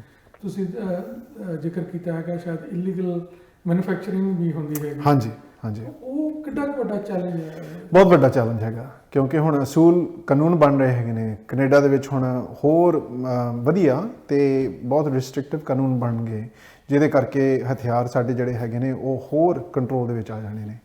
ਪਰ ਇਹ ਵੀ ਸੋਚ ਹੁੰਦੀ ਹੈ ਕਿ ਜਦੋਂ ਅਸੀਂ ਕੰਟਰੋਲ ਪਾਉਂਦੇ ਹਾਂ ਤਾਂ ਉਸ ਵੇਲੇ ਉਸ ਚੀਜ਼ ਦਾ ਇਲੀਗਲ ਬਣਦਾ ਹੋਰ ਜਾਰੀ ਹੁੰਦਾ ਹੈਗਾ, ਕਿਉਂਕਿ ਇਹਨਾਂ ਨੂੰ ਉਸ ਹਥਿਆਰ ਦੀ, ਉਹਨਾਂ ਦੀ ਟੂਲ ਦੀ ਤਾਂ ਲੋੜ ਪੈਣੀ ਹੈਗੀ ਹੈ। ਸੋ ਉਸ ਵਿੱਚ ਫਿਰ ਜਦੋਂ ਤੁਸੀਂ ਆਮ ਕਰਕੇ ਤੁਸੀਂ ਕਿਤੇ ਮੁੱਲ ਨਹੀਂ ਲਾ ਸਕਦੇ ਤਾਂ ਫਿਰ ਤੁਸੀਂ ਬਣਾਉਣਾ ਹੁੰਦਾ ਹੈਗਾ। ਹੁਣ ਸਾਡੇ ਜਿਹੜੀ 3D ਪ੍ਰਿੰਟਿੰਗ ਆ, ਇਹ ਤੋਂ ਅਸੀਂ ਇਹਦੇ ਨਾਲ ਗਨ ਬਣਦੇ ਹੈਗੇ ਨੇ। ਸੋ ਇਹ ਵੀ ਇੱਕ ਵੱਡੀ ਸਾਡੇ ਵਾਸਤੇ ਚੈਲੰਜ ਆ ਰਹੀ ਹੈ ਅੱਗਿਓਂ, ਤੇ ਛੋਟੇ ਛੋਟੇ ਪੁਰਜੇ ਤੁਸੀਂ 3D ਪ੍ਰਿੰਟਿੰਗ ਕਰਕੇ ਤੁਸੀਂ ਬਣਾ ਸਕਦੇ ਹੋ, ਉਹਦਾ ਤੁਹਾਡਾ ਗਨ ਬਣ ਸਕਦਾ ਹੈਗਾ, ਹਥਿਆਰ ਬਣ ਸਕਦਾ ਹੈਗਾ। ਸਾਡਾ ਜਿਹੜਾ ਅਮਰੀਕਾ ਦੇ ਵਿੱਚ ਆ, ਉੱਥੇ ਹਥਿਆਰ ਦੇ ਕਾਨੂੰਨ ਬਹੁਤ ਨਰਮ ਨੇ, ਤੇ ਉੱਥੋਂ ਕਾਫੀ ਸਮਗਲਿੰਗ ਹੁੰਦੀ ਹੈ ਬਾਰਡਰ ਰਾਹੀਂ, ਸੋ ਉਹਦਾ ਵੀ ਸਾਹਮਣਾ ਕਰਨਾ ਪੈਂਦਾ ਹੈਗਾ। ਤੇ ਜਦੋਂ ਸਾਡੇ ਇੱਥੇ ਗਨ ਇੱਥੇ ਅਸੀਂ ਇੱਥੋਂ ਫੜਦੇ ਹੈਗੇ ਆ ਜਾਂ ਸੀਜ਼ ਹੁੰਦੇ ਹੈਗੇ ਨੇ ਜਾਂ ਵਾਰੰਟ ਦੇ ਵਿੱਚ ਨਿਕਲਦੇ ਨੇ, ਤਾਂ ਉਹਦੀ ਫਿਰ ਸਾਰੀ ਐਨਾਲਿਸਿਸ ਕਰਨੀ ਪੈਂਦੀ ਹੈਗੀ ਹੈ। ਤਾਂ ਉਹ ਲੈਬ ਵੀ ਅਸੀਂ ਸ਼ੁਰੂ ਕੀਤੀ ਹੈਗੀ ਹੈ। ਉਹਦੇ ਵਿੱਚ ਫਿਰ ਜਦੋਂ ਗਨ ਜਾਂਦਾ, ਜਦੋਂ ਫੜਿਆ ਜਾਂਦਾ ਹੈਗਾ, ਉਹ ਅਸੀਂ ਪੂਰੀ ਉਹ ਹਥਿਆਰ ਦੀ, ਉਸ ਗਨ ਦੀ ਐਨਾਲਿਸਿਸ ਕਰਦੇ ਹਾਂ। ਉਹਦੀਆਂ ਜੋ ਜਿਹਦੇ ਵਿੱਚੋਂ ਗੋਲੀਆਂ ਨਿਕਲਦੀਆਂ ਹੈਗੀਆਂ ਨੇ, ਉਹ ਗੋਲੀਆਂ ਸਾਡੀ ਡੇਟਾਬੇਸ ਦੇ ਵਿੱਚ ਜਾਂਦਾ ਹੈਗਾ, ਤੇ ਉਹ ਪੂਰਾ ਹਥਿਆਰ ਜਿਹੜਾ ਹੈਗਾ ਉਹਦੀ ਪੂਰੀ ਤਰ੍ਹਾਂ ਐਨਾਲਿਸਿਸ ਕਰਕੇ ਫਿਰ ਉਹ ਅਸੀਂ ਕੋਰਟ ਦੇ ਵਿੱਚ ਜਾਂਦੇ ਹਾਂ, ਉਹ ਸਰਟੀਫਿਕੇਟ ਵੀ ਹਾਂ ਵਾਕਈ ਇਹ ਹਥਿਆਰ ਸੀ, ਇਹ ਇਸ ਚੀਜ਼ ਦੇ ਵਿੱਚ ਵਰਤਿਆ ਗਿਆ ਸੀ, ਤੇ ਇਹ ਸ਼ੂਟਿੰਗ ਦੇ ਵਿੱਚ ਇਹਨੂੰ ਸ਼ਾਮਲ ਕੀਤਾ ਗਿਆ ਸੀ। ਢਿੱਲੋਂ ਸਾਹਿਬ, ਬੇਸਿਕਲੀ ਆਪਾਂ ਜਿਹੜੇ ਮਿਹਨਤਕਸ਼ ਲੋਕ ਆ, ਇੱਥੇ ਇੱਕ ਵਧੀਆ ਆਪਣਾ ਲਾਈਫ ਸਟਾਈਲ ਬਣਾਉਣ ਲਈ ਇੱਥੇ ਇੰਡੀਆ ਜਾਂ ਹੋਰ ਕੰਟਰੀਜ਼ ਤੋਂ ਇੱਥੇ ਮਾਈਗ੍ਰੇਟ ਹੁੰਦੇ ਆ, ਪਰ ਜਦੋਂ ਆਪਣੇ ਮੁੰਡੇ ਜਿਹੜੇ ਇੱਥੇ ਗੈਂਗਸਟਰ ਜਿਹੜਾ ਕਲਚਰ ਆ ਉਹਦੇ 'ਚ ਇਨਵੋਲਵ ਹੁੰਦੇ ਨੇ, ਜਾਂ ਉਹ ਇੱਕ ਦੂਜੇ ਨੂੰ ਜਿਹੜੇ ਹੋਮੀਸਾਈਡ ਦੇ ਕੇਸ ਵੀ ਹੋ ਜਾਂਦੇ ਨੇ, ਤੇ ਉਹਨਾਂ ਨੂੰ ਕਿਵੇਂ ਦੇਖਦੇ ਹੋ ਤੁਸੀਂ? ਦੇਖੋ, ਮੈਂ ਤਾਂ ਆਪਣੇ ਜਿੰਨੇ ਵੀ ਮੇਰੇ ਭੈਣ ਭਰਾ ਦੇਖ ਰਹੇ ਨੇ, ਮੇਰੀ ਕਮਿਊਨਿਟੀ ਹੈਗੀ ਹੈ, ਮੇਰੀ ਆਪਣੀ, ਦੇਖੋ ਆਪਣੇ ਬੱਚੇ ਜਿਹੜੇ ਹੈਗੇ ਨੇ ਜ਼ਿਆਦਾ ਇਹਦੇ ਰੈਪਰੈਜ਼ੈਂਟ ਹੋ ਰਹੇ ਨੇ। ਜੇ 40% ਤੋਂ ਜ਼ਿਆਦਾ ਸਾਡੇ ਬੱਚੇ ਆਪਣੇ ਗੈਂਗਾਂ ਦੇ ਵਿੱਚ ਆ ਰਹੇ ਨੇ। ਹਾਂਜੀ, ਤੇ ਸਾਡੀ ਇੰਨੀ ਆਬਾਦੀ ਨਹੀਂ ਹੈਗੀ, ਪਾਪੂਲੇਸ਼ਨ ਨਹੀਂ ਹੈਗੀ 40% ਨਹੀਂ, ਸਾਡੀ 40% ਸਾਡੀ ਰੈਪਰੈਜ਼ੈਂਟੇਟਿਵ ਆ, ਜ਼ਿਆਦਾ ਹੀ ਆ ਕ੍ਰਾਈਮ ਦੇ ਵਿੱਚ। ਹਾਂਜੀ, ਗੈਂਗਾਂ ਦੇ ਵਿੱਚ, ਹੈ ਨਾ। ਸੋ ਇਹ ਸਾਨੂੰ ਧਿਆਨ ਦੇਣਾ ਪੈਣਾ ਇਸ ਪੱਖੋਂ। ਮੈਂ ਤਾਂ ਬੜੀ ਸਾਫ਼ ਗੱਲ ਹੈ, ਬੜੀ ਡਾਇਰੈਕਟ ਗੱਲ ਹੈ ਮੇਰੇ ਤੋਂ। ਮੈਂ ਤਾਂ ਇਹੀ ਗੱਲ ਕਹਿਣਾ, ਮੈਂ ਕਿਹਾ ਦੇਖੋ, ਦਿਨ ਦੇ ਵਿੱਚ 24 ਘੰਟੇ ਨੇ, ਠੀਕ ਹੈ ਨਾ। ਸਾਡੇ ਬੱਚੇ ਹੁਣ ਸਕੂਲਾਂ ਦੇ ਵਿੱਚ ਜਾਂਦੇ ਨੇ, ਸਾਡੇ ਘਰ ਵਿੱਚ ਰਹਿੰਦੇ ਨੇ ਸਾਡੇ ਨਾਲ, ਦਿਨ ਦੇ ਵਿੱਚ 24 ਘੰਟੇ ਨੇ, ਹਾਂਜੀ, ਤੇ 8 ਘੰਟੇ ਉਹ ਸੌਂਦੇ ਨੇ, 16 ਘੰਟੇ ਕਿੱਥੇ ਨੇ ਤੁਹਾਡੇ ਬੱਚੇ? ਇਹਦਾ ਸਵਾਲ ਤੁਸੀਂ ਆਪ ਨੂੰ ਪੁੱਛੋ ਵੀ ਕੀ ਤੁਹਾਨੂੰ ਪਤਾ ਹੈ ਵੀ 16 ਘੰਟੇ ਤੁਹਾਡੇ ਬੱਚੇ ਕਿੱਥੇ ਨੇ? ਤੇ 16 ਸਾਲ ਤੱਕ ਤੁਹਾਨੂੰ ਇਹਦਾ ਜਵਾਬ ਦੇਣਾ ਚਾਹੀਦਾ। ਹਰ ਪੱਖ, ਹਰ ਵਕਤ ਤੁਹਾਨੂੰ ਪਤਾ ਹੋਣਾ ਚਾਹੀਦਾ ਵੀ ਤੁਹਾਡਾ ਬੱਚਾ ਕਿੱਥੇ ਹੈ, ਕਿਹਦੇ ਨਾਲ ਹੈ, ਕੀ ਕਰ ਰਿਹਾ ਹੈਗਾ। ਜੇ ਇਹਦਾ ਤੁਸੀਂ ਜਵਾਬ ਨਹੀਂ ਦੇ ਸਕਦੇ ਨਾ, ਤੁਹਾਡਾ ਬੱਚਾ ਕੰਪਰੋਮਾਈਜ਼ ਹੋ ਸਕਦਾ ਹੈਗਾ 100%। ਸੋ ਬੜੀ ਸਾਫ਼ ਗੱਲ ਹੈ, 24 ਘੰਟੇ ਨੇ ਦਿਨ ਦੇ ਵਿੱਚ, 8 ਘੰਟੇ ਤੁਹਾਡਾ ਬੱਚਾ ਸੌ ਰਿਹਾ, 16 ਘੰਟੇ ਤੁਹਾਡੀ ਜ਼ਿੰਮੇਵਾਰੀ ਹੈਗੀ ਹੈ, ਕਿੱਥੇ ਹੈ, ਕੀ ਕਰ ਰਿਹਾ, ਕਿਹਦੇ ਨਾਲ ਹੈ। ਢਿੱਲੋਂ ਸਾਹਿਬ, ਇੱਥੋਂ ਤੱਕ ਨੌਬਤ ਆ ਗਈ ਹੈ ਵੀ ਜਿਹੜਾ ਇੱਥੋਂ ਦਾ ਵੱਧਦਾ ਗੈਂਗਸਟਰ ਕਲਚਰ ਹੈ, ਜਿਹਦੇ 'ਚ ਆਪਣੀ ਕਮਿਊਨਿਟੀ ਬਹੁਤ ਵੱਡੇ ਸਕੇਲ 'ਤੇ ਤੁਸੀਂ ਕਿਹਾ ਸ਼ਮੂਲੀਅਤ ਉਹਦੀ ਹੋ ਰਹੀ ਹੈ, ਉਹਨਾਂ ਨੇ ਇੰਡੀਆ ਦੇ ਵਿੱਚ ਵੀ ਪੀਸ ਨੂੰ ਜਿਹੜਾ ਡਿਸਟਰਬ ਕਰਨਾ ਸ਼ੁਰੂ ਕਰਤਾ, ਟੂ ਦਾ ਐਕਸਟੈਂਟ ਕਿ ਉੱਥੇ ਲੋਕੀ ਸੋਚਦੇ ਨੇ ਵੀ ਕੁਝ ਜਿਹੜੇ ਆਪਰੇਟਰ ਇੱਥੋਂ ਬੈਠ ਕੇ ਕ੍ਰਾਈਮ ਉੱਥੇ ਆਪਰੇਟ ਕਰ ਰਹੇ ਨੇ, ਉਹਦੇ ਬਾਰੇ ਕੀ ਕਹੋਗੇ? ਕ੍ਰਾਈਮ ਜਿਹੜਾ ਹੈਗਾ ਅੱਜ ਕੱਲ ਨੈਸ਼ਨਲ ਨਹੀਂ ਇੰਟਰਨੈਸ਼ਨਲ ਹੈਗਾ। ਅਸੀਂ ਫੋਨ ਦੇ ਨਾਲ ਉਸੇ ਵੇਲੇ ਕਿਸੇ ਦੇ ਨਾਲ ਵੀ ਇਸ ਦੁਨੀਆ ਦੇ ਵਿੱਚ ਗੱਲ ਕਰ ਸਕਦੇ ਹੈਗੇ ਆ। ਇਹ ਨਵੀਂ ਚੀਜ਼ ਆ, ਇਹ ਪੁਰਾਣੀ ਚੀਜ਼ ਨਹੀਂ, ਇਹ ਨਵੀਂ ਚੀਜ਼ ਆ ਸਾਡੇ ਲਈ। ਉਹ ਦਿਨ ਗਏ ਜਿੱਥੇ ਕਿ ਫੋਨ ਤੱਕ ਜਾਣਾ ਪਏਦਾ, ਟਾਈਮ ਕੱਢਣਾ ਚਾਹੀਦਾ ਸੀ, ਉੱਧਰ ਵੀ ਉਹਨੂੰ ਪਤਾ ਹੋਣਾ ਚਾਹੀਦਾ ਸੀ ਵੀ ਮੈਂ ਇਸ ਵੇਲੇ ਫੋਨ ਕਰਨਾ ਤਾਂ ਉਹਨੇ ਫੋਨ ਚੱਕਣਾ। ਉਹ ਗੱਲਾਂ ਤਾਂ ਗਈਆਂ। ਹੁਣ ਤਾਂ ਤੁਸੀਂ WhatsApp 'ਤੇ ਜੋ ਮਰਜ਼ੀ ਕਰ ਲਓ, ਸਿਗਨਲ 'ਤੇ ਗੱਲ ਕਰ ਲਓ, ਹੋਰ ਕਈ ਤਾਰੇ ਨੇ ਤੁਸੀਂ ਗੱਲ ਕਰ ਲਓ, TikTok 'ਤੇ ਗੱਲ ਕਰ ਲਓ, ਹੈ ਨਾ, ਉਸੇ ਵੇਲੇ ਮੈਸੇਜ ਪਹੁੰਚ ਜਾਂਦੀ ਹੈ। ਠੀਕ ਹੈ ਨਾ। ਸੋ ਇਹ ਜਿਹੜੀ ਟੈਕਨੋਲੋਜੀ ਆ, ਅਸੀਂ ਇੱਕ ਮਾਪਿਆਂ ਦੇ ਤੌਰ 'ਤੇ ਸਾਨੂੰ ਇਹਦੇ ਬਾਰੇ ਪਤਾ ਹੋਣਾ ਚਾਹੀਦਾ। ਦੇਖੋ ਮੇਰੇ ਦੋ ਬੱਚੀਆਂ ਸੀਗੀਆਂ, ਉਹਨਾਂ ਨੂੰ ਅਸੀਂ ਜਦੋਂ 15-16 ਸਾਲ ਸੀਗੇ ਨਾ, ਜਦੋਂ 16 ਸਾਲ ਦੇ ਬੱਚੇ ਉਮਰ ਦੇ ਹੋਏ, ਅਸੀਂ ਉਹਨਾਂ ਨੂੰ ਉਸ ਵੇਲੇ ਫੋਨ ਦਿੱਤਾ। ਠੀਕ ਹੈ ਨਾ। ਕਿਉਂਕਿ ਮੈਂ ਸਵਾਲ ਮੈਨੂੰ ਇਹ ਸੀਗਾ, ਉਹਨਾਂ ਨੇ ਕਹਿਣਾ ਪਿਤਾ ਜੀ ਮੈਨੂੰ ਡੈਡੀ ਮੈਨੂੰ ਫੋਨ ਚਾਹੀਦਾ। ਮੈਂ ਕਿਹਾ ਕਿਉਂ? ਆਹ ਸਕੂਲ ਤੇਰਾ, ਅਸੀਂ ਤੈਨੂੰ ਛੱਡ ਕੇ ਆਉਂਦੇ, ਤੈਨੂੰ ਲੈ ਕੇ ਆਉਂਦੇ ਆ, ਜਾਂ ਤੂੰ ਹੁਣ ਥੋੜ੍ਹੀ ਵੱਡੀ ਹੋ ਗਈ, ਤੂੰ ਆਪ ਤੁਰ ਕੇ ਆ ਜਾਣਾ, ਤੁਰ ਕੇ ਚੱਲ ਜਾਣਾ। ਜੇ ਤੈਨੂੰ ਲੋੜ ਹੈ ਤਾਂ ਸਕੂਲ ਦੇ ਵਿੱਚੋਂ ਫੋਨ ਕਰ ਲੈ ਸਾਨੂੰ, ਬਾਕੀ ਤੂੰ ਸਕੂਲ ਦੇ ਵਿੱਚ ਹੈ, ਤੈਨੂੰ ਫੋਨ ਦੀ ਕੀ ਲੋੜ ਹੈਗੀ ਆ। ਲੈਪਟਾਪ ਚਾਹੀਦਾ ਲੈਪਟਾਪ ਲਓ, ਟੈਬਲੇਟ ਚਾਹੀਦੀ ਹੈ ਟੈਬਲੇਟ ਲਓ, ਫੋਨ ਦੀ ਕੀ ਲੋੜ ਹੈਗੀ ਆ। ਸੋ ਅਸੀਂ ਇਹ ਟੈਕਨੋਲੋਜੀ ਜਿਹੜੀ ਹੈਗੀ ਹੈ ਇਹਦਾ ਪਤਾ ਕਰੀਏ। ਇਹਦੇ ਉੱਤੇ ਅਸੀਂ ਨਾ ਇਹਦਾ ਧਿਆਨ ਰੱਖਾਂਗੇ, ਇੰਸਟਾਗ੍ਰਾਮ, ਟਿਕਟੋਕ, ਕਈ ਤਰ੍ਹਾਂ ਦੇ, ਮੈਂ ਬੱਚਿਆਂ ਦੇ ਨਾਲ ਹੀ ਗੱਲ ਕਰਦਾ ਹੈਗਾ। ਮੈਂ ਕਿਹਾ ਤੁਹਾਨੂੰ ਪਤਾ ਹੈ ਵੀ ਤੁਹਾਡੀ ਪਿਕਚਰ ਕਿੱਥੇ ਕਿੱਥੇ ਤੱਕ ਪਹੁੰਚ ਗਈ ਹੈ ਹੁਣ। ਠੀਕ ਹੈ ਨਾ। ਉਹ ਵੀ ਦਿਨ ਸੀਗੇ ਜਿਹਦੇ ਕਿ ਅਸੀਂ 24, 32, 26, 36 ਪਿਕਚਰਾਂ ਲਾ ਕੇ ਸਾਡੀਆਂ ਹੁੰਦੀਆਂ ਸੀਗੀਆਂ। ਹੁਣ ਤਾਂ ਹਜ਼ਾਰਾਂ ਹੀ ਪਿਕਚਰਾਂ ਇੱਕ ਦਿਨ ਦੇ ਵਿੱਚ ਲਾ ਜਾਂਦੀਆਂ ਨੇ। ਕੀ ਸਾਨੂੰ ਪਤਾ ਹੈ ਵੀ ਸਾਡੀਆਂ ਪਿਕਚਰਾਂ ਕਿੱਥੇ ਤੱਕ ਪਹੁੰਚੀਆਂ ਨੇ, ਕੌਣ ਵਰਤ ਰਿਹਾ, ਕਿਹਦੇ ਕੋਲ ਨੇ। ਸੋ ਇਹ ਸਾਰੀਆਂ ਗੱਲਾਂ ਅਸੀਂ ਮਾਪਿਆਂ ਹੋਣ ਦੇ ਨਾਤੇ ਸਾਨੂੰ ਕੋਰਸ ਵੀ ਲੈਣੇ ਚਾਹੀਦੇ ਨੇ। ਪੈਰੈਂਟਿੰਗ ਕੋਰਸ ਵੀ ਲਓ, ਟੈਕਨੋਲੋਜੀ ਦਾ ਪਤਾ ਕਰੋ, ਬੱਚੇ ਕੀ ਕਰ ਰਹੇ ਨੇ, ਉਹਨਾਂ ਦੇ ਨਾਲ ਜੋ ਉਹਨਾਂ ਦੀ ਜ਼ਿੰਦਗੀ ਦੇ ਵਿੱਚ ਉਹ ਜਿਹੜੀ ਐਕਟੀਵਿਟੀਜ਼ ਨੇ ਉਹਨਾਂ ਦਾ ਪਤਾ ਕਰੋ, ਕਿਹਦੇ ਨਾਲ ਨੇ ਉਹਨਾਂ ਦਾ ਪਤਾ ਕਰੋ। ਹਾਂਜੀ ਢਿੱਲੋਂ ਸਾਹਿਬ, ਜਿਹੜੇ ਇੱਥੋਂ ਦੇ ਕਾਨੂੰਨ ਨੇ ਉਹ ਵੀ ਕੁਝ ਲੋਕ ਇਹ ਸੋਚਦੇ ਨੇ ਇਹ ਵੀ ਜਿਹੜੇ ਕਾਨੂੰਨ ਇੱਥੋਂ ਦੇ ਨੇ ਉਹ ਸੌਫਟ ਨੇ ਟੂ ਦਾ ਐਕਸਟੈਂਟ ਕਿ ਜਿਹੜਾ ਕ੍ਰਿਮੀਨਲ ਨੇ ਉਹ ਬਚਾ ਜਾਂਦੇ ਨੇ, ਜਾਂ ਉਹਨਾਂ ਨੂੰ ਉਨੀ ਸਖਤੀ ਨਾਲ ਡੀਲ ਨਹੀਂ ਹੁੰਦਾ ਜਿੰਨਾ ਹੋਣਾ ਚਾਹੀਦਾ। ਨਹੀਂ, ਇਹਦੇ ਵਿੱਚ ਕੋਈ ਸਟੱਡੀ ਨਹੀਂ ਹੈਗੀ, ਰਿਸਰਚ ਨਹੀਂ ਹੈਗੀ ਜਿਹਦੇ ਰਾਹੀਂ ਇਹ ਪ੍ਰੂਵ ਸਾਨੂੰ ਇਹ ਐਵੀਡੈਂਸ ਮਿਲਦੀ ਹੈ ਜਾਂ ਸਬੂਤ ਮਿਲਦਾ ਹੈਗਾ ਕਿ ਜੇ ਸਾਡੇ ਕੋਲੇ ਹੋਰ ਸਖਤ ਕਾਨੂੰਨ ਹੋਣ ਤਾਂ ਕ੍ਰਾਈਮ ਘਟੇਗਾ। ਦੇਖੋ ਅਮਰੀਕਾ ਦਾ ਮਿਸਾਲ ਲੈ ਲਓ ਤੁਸੀਂ, ਉੱਥੇ ਬਹੁਤ ਸਖਤ ਨੇ, ਉੱਥੇ ਤਾਂ ਫਾਂਸੀ ਚੜ੍ਹਾਉਂਦੇ ਨੇ, ਉੱਥੋਂ ਕ੍ਰਾਈਮ ਸਾਡੇ ਨਾਲੋਂ ਜ਼ਿਆਦਾ ਹੈਗਾ। ਠੀਕ ਹੈ ਨਾ। ਸੋ ਇਹ ਉਹ ਗੱਲ ਨਹੀਂ ਹੈਗੀ, ਇਹ ਸੋਸ਼ਲ ਇਸ਼ੂ ਹੈਗਾ, ਇਹ ਪੈਰੈਂਟਿੰਗ ਇਸ਼ੂ ਹੈਗਾ। ਜਦੋਂ ਸਾਡੇ ਬੱਚੇ ਕਾਨੂੰਨ ਦੇ ਨਾਲ ਉਹਨਾਂ ਦਾ ਵਾਹ ਪੈ ਜਾਂਦਾ ਹੈਗਾ ਨਾ, ਟੂ ਲੇਟ ਆ, ਗੱਲ ਤਾਂ ਵੱਧ ਗਈ ਉਸ ਵੇਲੇ। ਸਾਡੀ ਸਾਰੀ ਕੋਸ਼ਿਸ਼, ਦੇਖੋ ਜਦੋਂ ਬੱਚਾ 8, 9, 10, 11, 12 ਇਹ ਜਿਹੜੀ ਉਮਰ ਹੈ ਨਾ ਬਹੁਤ ਹੀ ਜ਼ਰੂਰੀ ਹੈ। ਇਹ ਉਮਰ ਦੇ ਵਿੱਚ ਜੇ ਅਸੀਂ ਆਪਣੇ ਬੱਚਿਆਂ ਦਾ ਖਿਆਲ ਨਾ ਰੱਖਾਂਗੇ, ਉਹਨਾਂ ਦੀ ਐਕਟੀਵਿਟੀਜ਼, ਦੇਖੋ ਮੈਂ ਇੱਕ ਬੜਾ ਸਿੰਪਲ ਸਵਾਲ ਪੁੱਛ ਲੈਣਾ, ਜਿਹੜੇ ਮਾਪੇ ਦੇਖ ਰਹੇ ਨੇ, ਮੈਂ ਹੁਣ ਇਹ ਪੁੱਛ ਲੈਣਾ ਹੈਗਾ ਵੀ ਦੇਖੋ ਤੁਸੀਂ ਦੇਖ ਲਓ ਵੀ ਜੇ ਤੁਹਾਨੂੰ ਕੋਈ ਪੁੱਛੇਗਾ ਵੀ ਤੁਹਾਡੇ ਬੱਚੇ ਦਾ ਮੈਥ ਟੀਚਰ ਕੌਣ ਹੈ, ਇੰਗਲਿਸ਼ ਟੀਚਰ ਕੌਣ ਹੈ, ਸਾਇੰਸ ਟੀਚਰ ਕੌਣ ਹੈ, ਕਿ ਤੁਸੀਂ ਇਹ ਜਵਾਬ ਦੇ ਸਕਦੇ ਹੋ? ਜੇ ਨਹੀਂ ਦੇ ਸਕਦੇ ਤਾਂ ਪ੍ਰੋਬਲਮ ਹੈ। ਠੀਕ ਹੈ। ਜਿਹੜੀ ਆਪਣੀ ਪੇਰੈਂਟ ਟੀਚਰ ਕਾਨਫਰੰਸ ਹੁੰਦੀ ਹੈਗੀ, ਤੁਸੀਂ ਜਾਣਦੇ ਹੋ, ਦੋਨੇ ਜਾਣਦੇ ਹੋ। ਜੇ ਨਹੀਂ ਜਾਂਦੇ ਤਾਂ ਪ੍ਰੋਬਲਮ ਹੈ, ਕਿਉਂਕਿ ਉਹੀ ਤੁਹਾਡੀ ਲਿੰਕ ਹੈ। ਤੁਹਾਡਾ ਬੱਚਾ ਉੱਥੇ ਉਸ ਮਾਹੌਲ ਦੇ ਵਿੱਚ, ਸਕੂਲ ਦੇ ਵਿੱਚ ਉਹਨਾਂ ਦੇ ਭਾਈਬੰਦ ਬਣਦੇ ਨੇ, ਉਹਨਾਂ ਦੇ ਪੀਅਰ ਪ੍ਰੈਸ਼ਰ 'ਤੇ ਇਹੀ ਉਮਰ ਦੇ ਵਿੱਚ ਸਭ ਤੋਂ ਜ਼ਿਆਦਾ ਉਹਨਾਂ 'ਤੇ ਇਨਫਲੂਐਂਸ ਹੁੰਦਾ ਹੈ, ਜ਼ਿਆਦਾ ਉਹਨਾਂ 'ਤੇ ਪ੍ਰਭਾਵ ਪੈ ਸਕਦਾ ਹੈਗਾ। ਸੋ ਜਿਹੜੀ ਸਾਡੀਆਂ ਗੈਂਗਾਂ ਨੇ ਸਕੂਲਾਂ ਦੇ ਵਿੱਚ ਰਿਕਰੂਟਿੰਗ ਕਰ ਰਹੀਆਂ ਹੈਗੇ ਨੇ, ਬਾਹਰ ਨਹੀਂ, ਕਿਤੇ ਕਲੱਬਾਂ ਦੇ ਵਿੱਚ ਨਹੀਂ, ਉਹ ਤਾਂ ਟੂ ਲੇਟ ਆ। ਇਹ ਸਕੂਲਾਂ ਦੇ ਵਿੱਚ ਰਿਕਰੂਟਿੰਗ ਕਰ ਰਹੇ ਨੇ। ਜਦੋਂ ਅਸੀਂ ਆਪਣੇ ਬੱਚੇ ਨੂੰ ਲਾਇਸੈਂਸ ਦਵਾ ਦਿੰਦੇ, ਕਾਰ ਦਵਾ ਦਿੰਦੇ, ਗੈਂਗ ਮੈਂਬਰ ਤਾਂ ਉਸ ਵੇਲੇ ਕਹਿੰਦੇ ਨੇ ਵੀ ਸਾਨੂੰ ਤਾਂ ਇਹ ਲੋਟਰੀ ਲੱਗ ਗਈ, ਕਿਉਂਕਿ ਉਹ ਚਾਹੁੰਦੇ ਨੇ ਵੀ ਕੋਈ ਫਰੈਸ਼ ਬੰਦਾ ਮਿਲੇ ਜਿਹਦਾ ਕਿ ਪੁਲਿਸ ਨੂੰ ਉਹਦਾ ਪਤਾ ਨਾ ਹੋਵੇ, ਅਤੇ ਉਹਦਾ ਹੀ ਫਿਰ ਉਹਨਾਂ ਦੀ ਵਰਤੋਂ ਕਰਦੇ ਨੇ ਵੀ ਕੀ ਤੂੰ $100 ਬਣਾਉਣਾ, $200 ਬਣਾਉਣਾ, ਤਾਂ ਤੈਨੂੰ ਆਹ ਇੱਥੋਂ ਤੋਂ ਲੈ ਕੇ ਉੱਥੇ ਤੱਕ ਪਹੁੰਚਾ। ਕੁਰੀਅਰ ਦੇ ਤੌਰ 'ਤੇ ਉਹਨਾਂ ਨੇ ਰਿਕਰੂਟਿੰਗ ਕਰ ਲੈਣੀ। ਤਾਂ ਫਿਰ ਉਹੀ ਬੰਦੇ ਨੂੰ ਉਹਨਾਂ ਨੇ ਥੋੜ੍ਹਾ ਜ਼ਿਆਦਾ ਦੇ ਦੇਣਾ ਸਮਾਨ, ਅਤੇ ਫਿਰ ਉਹਦਾ ਹੀ ਉਹਨਾਂ ਨੇ ਉੱਥੋਂ ਸਮਾਨ, ਗੋਲੀ ਆਪਣਾ ਗਨ ਰੱਖ ਕੇ ਉੱਥੋਂ ਚੋਰੀ ਕਰ ਲੈਣੀ। ਪਿੱਛੋਂ ਉਹਨੂੰ ਕਹਿ ਦੇਣਾ ਵੀ ਤੂੰ ਜਿਹੜਾ ਸਮਾਨ ਸੀਗਾ ਤੇਰੀ ਜ਼ਿੰਮੇਵਾਰੀ ਸੀ, ਹੁਣ ਤੂੰ ਸਾਡਾ 10,000 ਦਾ ਕਰਜ਼ਾ ਲਾਉਣਾ ਪੈਣਾ ਤੈਨੂੰ। ਬਸ ਉਹ ਬੰਦਾ ਫਸ ਗਿਆ। ਇੱਦਾਂ ਇਹ ਕਈ ਤਰ੍ਹਾਂ ਦੇ ਚਾਰੇ ਨੇ, ਵਿਸ਼ੇਸ਼ ਸਰਕਲ, ਹਾਂ ਬਹੁਤ ਵਿਸ਼ੇਸ਼ ਇਨਵੋਲਵ ਹੋ ਜਾਂਦਾ। ਐਬਸੋਲੂਟਲੀ। ਸੋ ਅਸੀਂ ਆਪ ਹੁਸ਼ਿਆਰ ਰਹੀਏ। ਸਾਡੇ ਬੱਚਿਆਂ ਨੂੰ ਸਾਡੀ ਲੋੜ ਹੈ, ਮਾਪਿਆਂ ਦੀ ਲੋੜ ਹੈ। ਜੇ ਅਸੀਂ ਮਾਪੇ ਬਣਨੇ ਆ, ਸਾਡੀ ਜ਼ਿੰਮੇਵਾਰੀ ਬਣਦੀ ਹੈ ਸਿੱਧੀ ਗੱਲ ਹੈ। 24 ਘੰਟੇ 8 ਘੰਟੇ ਬੱਚਾ ਸੁੱਤਾ, 16 ਘੰਟੇ ਕੀ ਕਰ ਰਿਹਾ, ਕਿੱਥੇ ਹੈ, ਕਿਹਦੇ ਨਾਲ ਹੈ। ਜੇ ਇਹਦਾ ਜਵਾਬ ਨਹੀਂ ਨਾ ਤੁਸੀਂ ਦੇ ਸਕਦੇ ਹੋ ਤਾਂ ਪ੍ਰੋਬਲਮ ਹੈ, ਬਹੁਤ ਵੱਡੀ ਪ੍ਰੋਬਲਮ ਹੈ। ਸੋ ਜੇ ਕਾਰ ਕਿਤੇ ਲਿਜਾਂਦਾ ਹੈਗਾ ਜਾਂ ਕਾਰ ਕਿਤੇ, ਸਾਰਿਆਂ ਦੇ GPS ਲੱਗੀਆਂ ਹੋਈਆਂ ਨੇ, ਸਭ ਕੁਝ ਲੱਗਿਆ ਹੈਗਾ, ਤੁਸੀਂ ਦੇਖ ਸਕਦੇ ਹੋ। ਸਾਡੇ ਘਰ ਦੇ ਵਿੱਚ ਮੈਂ ਆਪਣੇ ਬੱਚਿਆਂ ਨੂੰ ਬਹੁਤ ਛੋਟੀ ਉਮਰ ਤੋਂ ਮੈਂ ਕਹਿ ਦਿੱਤਾ ਸੀਗਾ ਉਹਨਾਂ ਨੂੰ, ਵੇਖੋ ਬੱਚੇ ਤੁਹਾਡੇ ਕਮਰੇ ਨੇ, ਪਰ ਇਹ ਕਮਰੇ ਦੇ ਵਿੱਚ 24 ਘੰਟੇ ਸਰਚ ਵਾਰੰਟ ਤੇਰੀ ਮਾਂ ਦੀ ਖੁੱਲੀ ਹੈ ਤੁਹਾਡੀ ਮੰਮੀ ਦੀ ਸਰਚ ਵਾਰੰਟ 24 ਘੰਟੇ ਖੁੱਲੀ ਹੈ। ਜਦੋਂ ਮਰਜ਼ੀ ਤੁਹਾਡੀ ਮੰਮੀ ਅੰਦਰ ਜਾ ਕੇ ਦੇਖ ਸਕਦੀ ਹੈ ਵੀ ਤੁਹਾਡੇ ਵਿੱਚ ਕੀ ਰੱਖਿਆ।